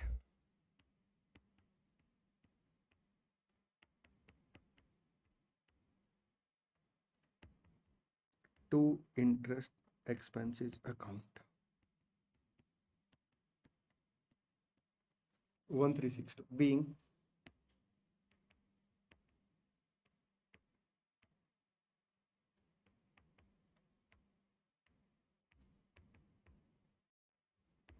interest expenses charge into P&L। आप क्या करेंगे, इंटरेस्ट के खर्चे को P&L में चार्ज करेंगे। ठीक जी सर, चलिए आगे बढ़ेंगे और अब कुछ क्वेश्चन डिस्कस करेंगे। क्वेश्चन 3 तक अपने हो गए थे, 6 और क्वेश्चन 8 हमने अभी अभी डिस्कस किए, मतलब आज की क्लास में। क्वेश्चन 4 देखिए क्या लिखता है, ABC limited is installing a new plant at its production facility. ठीक जी सर, सर ABC ने क्या किया, एक न्यू प्लांट इंस्टॉल किया अपनी न्यू प्रोडक्शन फैसिलिटी में। ठीक जी sir, it has incurred these cost, cost of the plant, cost per supplier invoice plus taxes. अब सर यहाँ पे कितने टैक्स इंक्लूड है ये नहीं बता रखे। ठीक जी सर, तो हम लोग क्या करेंगे सर, सर पूरे अमाउंट को ही कैपिटलाइज करते हैं। 25 लाख आ गया जी सर। क्वेश्चन की रिक्वायरमेंट एक बार देख लेते हैं, please advise ABC limited on the cost that can be capitalize in accordance with India 16। Sir 25 lakh cost capitalize हो जाएगी। Initial delivery and handling cost sir capitalize हो जाएगी। Cost of site preparation sir capitalize हो जाएगी। Consultant use for advice on the acquisition of the plant sir capitalize हो जाएगा amount. Interest charges paid to supplier of plant for deferred credit. देखिए sir, अगर deferred credit है मतलब क्या है कि हमने पेमेंट बाद में की है, तो सर ये borrowing cost as per India 23 deal होगी। ठीक जी सर, अब सर जो हमने प्लांट को इंस्टॉल किया है अगर ये क्वालिफाई सेट होगा तो सर इसको कैपिटलाइज कर देंगे, और अगर ये क्वालिफाई सेट नहीं हो जैसे सर P&L अकाउंट में चार्ज कर लेंगे। ठीक जी सर, अभी टाइम बिंग के लिए सर जब तक हम लोग इंडिया 23 स्टार्ट नहीं करते तब तक हम क्या मान के चल रहे हैं कि जो असेट सर कंस्ट्रक्शन है, मतलब जिस असेट का हमने कंस्ट्रक्शन किया उसे हम क्वालिफाई मान के चल रहे हैं। सर यहाँ पे अगर आप देखेंगे तो सर हमने प्लांट को सर इंस्टॉल कराया, कंस्ट्रक्शन नहीं, तो इसे क्वालिफाई नहीं मानेंगे। ठीक जी सर, चलिए आगे बढ़ेंगे। और क्या परचेज एसेट क्वालिफाई हो सकती है, आंसर इज यस। इस बात को मैं डिटेल में डिस्कस करूंगा इंडिया 23 में। ठीक, present value of estimated dismantling cost to be incurred after 7 year. Sir dismantle cost incurred करनी पड़ेगी 7 ईयर के बाद, तो उसकी प्रेजेंट वैल्यू दे रखी है, तो सर क्या करें, कैपिटलाइज कर देंगे। Operating loss sir, operating loss sir हम कभी कैपिटलाइज नहीं करते, तो सर ये टोटल कॉस्ट आ जाएगी एज पर इंडिया 16, जिसपे हम क्या करेंगे सर, इनिशियली असेट को रिकॉर्ड करेंगे। क्वेश्चन नंबर 5, ये नोट आप रीड कर लेना, ये मैंने डिस्कस कर लिया कि ऑपरेटिंग लॉस कॉस्ट का पार्ट नहीं है, और सर डेफर्ड पेमेंट क्योंकि प्लांट की सप्लाई हो रही है सर, तो क्वालिफाई सेट नहीं, इसलिए interest charge on deferred payment sir आप P&L अकाउंट में चार्ज करें। ठीक जी सर, चलिए क्वेश्चन 5 पढ़ते हैं मिलके ना। Entity A has an existing freehold factory property. Sir entity A की ना फ्रीहोल्ड फैक्ट्री प्रॉपर्टी है, ठीक, which it intend to knock down and redevelop. Sir जिसे वो नॉक डाउन करना चाहता है और रीडेवलप करना चाहता है। ठीक जी sir, during the redevelopment period the company will move its production facility to another site. देखिए सर, यहाँ पे सर हमारी फैक्ट्री है, ठीक है, हम इसे रीडेवलप करना चाहते हैं, अब सर हमने टाइमिंग के लिए क्या किया सर, टेम्परेरी सर यहाँ पे शिफ्ट कर दी फैक्ट्री को ना, ठीक जी सर। तो जो शिफ्टिंग एक्सपेंडिचर सर हम उसे कभी कैपिटलाइज नहीं करते। देखिए क्या लिखता है क्वेश्चन आगे। During the redevelopment period the company will move its production facility to another site, ठीक जी सर। एक बात और, क्वेश्चन को बिल्कुल तसल्ली से पढ़ा करो, क्योंकि पढ़ेगा क्वेश्चन तभी बढ़ेगा क्वेश्चन। सर यहाँ पे साफ साफ लिखा है कि रीडेवलपमेंट पीरियड के दौरान सर कंपनी ने क्या किया, प्रोडक्शन फैसिलिटी को सर नई जगह पे लेके गई, टेम्परेरी साइट पर, ठीक जी sir. The following incremental cost will be incurred, sir इसकी वजह से, शिफ्टिंग की वजह से सर ये कुछ इंक्रीमेंटल कॉस्ट आई है। Setup cost of 5 lakh to install machinery new location, sir capitalize नहीं करेंगे। रेंट 15 लाख सर कैपिटलाइज नहीं करेंगे। Removal cost of 3 lakh to the transport the machinery from the old location to temporary location. Sir देखिए ऐसे समझिए sir, जैसे मान लो मैंने अपना ऑफिस शिफ्ट किया है, हमें सर एसी को पहले क्या करना पड़ेगा सर, उतरवाना पड़ेगा, अनइंस्टॉल कराना पड़ेगा, फिर इंस्टॉल कराना पड़ेगा, ठीक जी सर। तो सर ये शिफ्टिंग एक्सपेंडिचर हम कभी कैपिटलाइज नहीं करते। तो ऐसे ही सर क्या हुआ, मशीन को रिमूव करने की कॉस्ट 3 लाख आई है, और सर फर्दर उसे इंस्टॉल करने की कॉस्ट सर 5 लाख आई है। तो सर आप इन कॉस्ट को कैपिटलाइज नहीं करेंगे, ठीक जी sir. Can these cost be capitalize into the cost of new building, नहीं sir. Constructing or acquiring a new asset may result in incremental costs that would have been avoided if the asset had not been constructed or acquired, ठीक। These costs are not to be included in the cost of the asset if they are not directly attributable to bringing the asset to the location and condition necessary for it to be capable of operating in the manner intended by the management, ठीक जी sir. The cost to be incurred by the company do not meet the requirement of Ind AS 16 and therefore cannot be capitalized, ठीक जी sir. Question number sir 7 पढ़ेंगे। बहुत बढ़िया question sir, बहुत ही बढ़िया question. Question 7 को डिस्कस करने से पहले मैं एक काम करता हूं, एक ओरली एग्जांपल डिस्कस कर लेता हूं आपके साथ में। बात सुनिए ध्यान से। सर हम लोग क्या करते थे सर, मेडिकल स्टोर चलाते थे, ठीक है जी सर, अलग अलग लोकेशन पे ना। तो हमने क्या किया सर, यहां पे मेडिकल स्टोर एक्वायर कर लिया। अब सर मेडिकल स्टोर को हमें रिनोवेट करना था, सर हमने उसके ऊपर एक्सपेंडिचर इनकर्ड किए, ठीक जी सर। तो सर यहाँ पे जब हमने एक्सपेंडिचर इनकर्ड किए तो सर ये तो कैपिटलाइज हो जाएंगे क्योंकि न्यू एसेट है अपने लिए, ठीक जी सर। अब सर जो अपने पास मेडिसिन वगैरह थी ना, हमने सर वो मंगाई, और उन्हें प्रॉपर लोकेट करने के लिए सर हमें 1 महीने का टाइम लग गया भाई, ताकि जब रनिंग पोजीशन में अपना मेडिकल स्टोर आ जाए तो सर उस केस में हमें कोई प्रॉब्लम ना हो। तो हमने 1 मंथ की सैलरी सर स्टाफ को इस वजह से दी सिर्फ कि उन्होंने क्या किया सर, इसे प्रॉपर जगह पर सर मेडिसिन वगैरह रखी, ठीक जी सर। सर अगर आप देखेंगे तो एक तरीके से ऑपरेटिंग कॉस्ट होगी, तो हम इसे कैपिटलाइज नहीं करेंगे, ठीक जी सर। चलिए question number 7। Neon enterprise operate a major chain of restaurant located in different cities. Sir Neon enterprise क्या करता है, मेजर चेन ऑफ रेस्टोरेंट को ऑपरेट करता है जो कि डिफरेंट डिफरेंट सिटी में सर क्या लोकेटेड है। The company has acquired a new restaurant located at Chandigarh. Sir company ने क्या किया सर, एक नया रेस्टोरेंट सर एक्वायर किया जो कि चंडीगढ़ में लोकेटेड है, ठीक जी sir. The new restaurant require significant renovation expenditure. Sir जो न्यू रेस्टोरेंट है ना सर, उसमें सिग्निफिकेंट रिनोवेशन एक्सपेंडिचर सर हमें क्या करने पड़ेंगे, इनकर्ड करने पड़ेंगे, ठीक। Management expect that renovation will last for 3 month during which the restaurant will be close, ठीक जी सर। देखिए सर मैनेजमेंट को उम्मीद है कि सर जो रिनोवेशन होगा ना वो 3 महीने ले जाएगा, ठीक जी sir. Management has prepared the following budget for this period. Salary of staff engage in the preparation of restaurant before its opening 750। Sir जैसे एक बात और बताता हूँ, मान लो सर हमें क्या करना था, अपने क्लासरूम को अपग्रेड करना था। अब इसके लिए हमने क्या डिसाइड किया, हमने डिसाइड किया कि जो क्लासरूम है ना, जो भी टेक्निकल बंदा है जो क्लासरूम को अपग्रेड करेगा वो तो अपना काम करता रहेगा। मान लो हमने सर आउटसोर्सिंग करा रखी, ठीक जी सर। और हमारा स्टाफ वगैरह क्या करेगा सर, सर आ जाया करेगा, यहाँ पे जगह मिलेगी बैठ जाया करेगा, नहीं तो अपना बाहर मैनेज कर लेगा चीज़ों को, और स्टाफ को हम सैलरी कंटिन्यू देते रहेंगे, ठीक जी सर। अब ये जो स्टाफ को सैलरी बेटा ये अपने ऑपरेटिंग एक्सपेंडिचर है, ठीक जी सर, उसका इस up grade of the classroom से कोई लेना देना नहीं है। तो जो कंसल्टेंट को हम पैसे पे करेंगे या जो इसके ऊपर कॉस्ट इनकर्ड होगी उसे हम कैपिटलाइज करेंगे, ठीक जी सर। अब यहाँ पे देखिए जो हमने स्टाफ को सैलरी दी है ना, engage in the preparation of the restaurant before its opening, sir ये कैपिटलाइज नहीं होगी क्योंकि अपना रूटीन का खर्चा है। Construction and remodelling cost of the restaurant, sir इसे हम क्या करेंगे, कैपिटलाइज करते हैं, ठीक जी सर, क्योंकि ये सर आपका रेस्टोरेंट का डायरेक्ट खर्चा है। रेस्टोरेंट को डेवलप करने पे सर, रीमॉडलिंग करने पे, कंस्ट्रक्शन करने पे सर हमने अमाउंट इनकर्ड किया है।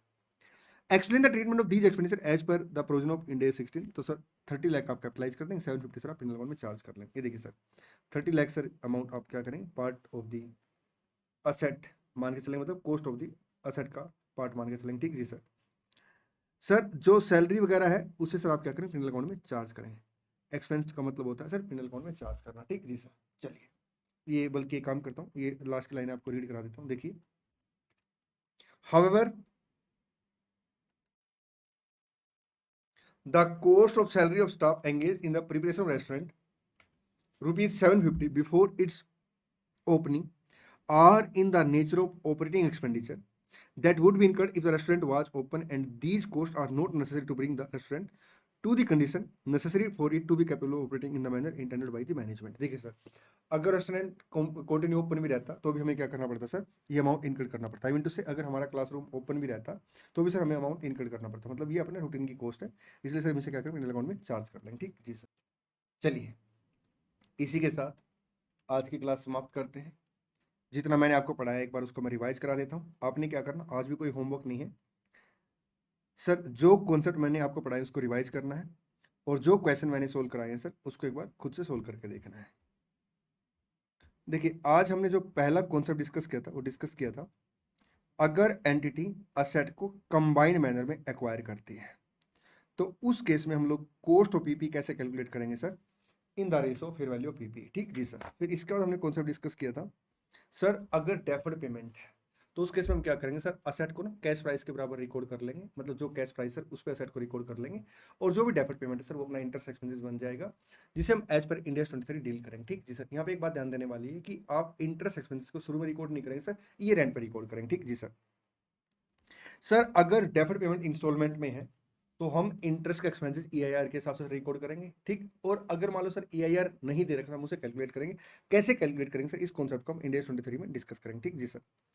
अगर ड्यूरिंग कंस्ट्रक्शन सर हम कोई एक्सपेंसेस इनकर करते हैं या इनकम अर्न करते हैं और उसका कंस्ट्रक्टर सेट से कोई लेना देना नहीं, तो हम लोग सर उसे कैपिटलाइज या डीकैपिटलाइज नहीं करेंगे। सर जैसे ये रेस्टोरेंट वाला एग्जांपल था सर, यहाँ पे जो स्टाफ की सैलरी थी सर उसका कंस्ट्रक्टर सेट से कोई लेना देना नहीं था, हम उसे पी अकाउंट में चार्ज करेंगे, सर उसे कैपिटलाइज नहीं करेंगे। ठीक जी सर।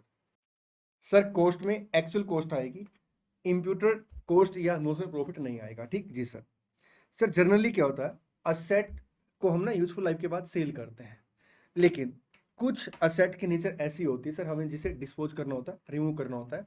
अगर सर असेट को रिमूव करने की कॉस्ट आती है या डिस्पोजल कॉस्ट आती है या सर आपका डीकमीशनिंग लाइबिलिटी है, तो हम लोग क्या करेंगे सर, उसे प्रेजेंट वैल्यू पे आज रिकॉर्ड करेंगे और कैपिटलाइज कर देंगे, और उसे हर ईयर सर क्या करेंगे, अनवाइंड करेंगे, जो इंटरेस्ट एक्सपेंसेस है उसे क्या करेंगे, पी&एल स्टेटमेंट में चार्ज कर लेंगे। ठीक जी सर। मतलब जो प्रेजेंट वैल्यू है सर आपका डीकमीशनिंग लाइबिलिटी की, रेस्टोरेशन कॉस्ट की, रिमूवल कॉस्ट की, सर डिसमेंटल कॉस्ट की, सर हम उसे कैपिटलाइज करेंगे और उसे हर ईयर अनवाइंड करके सर जो इंटरेस्ट एक्सपेंसेस आएगा उसे पी&एल अकाउंट में चार्ज करेंगे। ठीक जी सर। चलिए आज की क्लास यहीं समाप्त करते हैं, मिलते हैं नेक्स्ट क्लास में। Thank you so much, all the best, God bless you.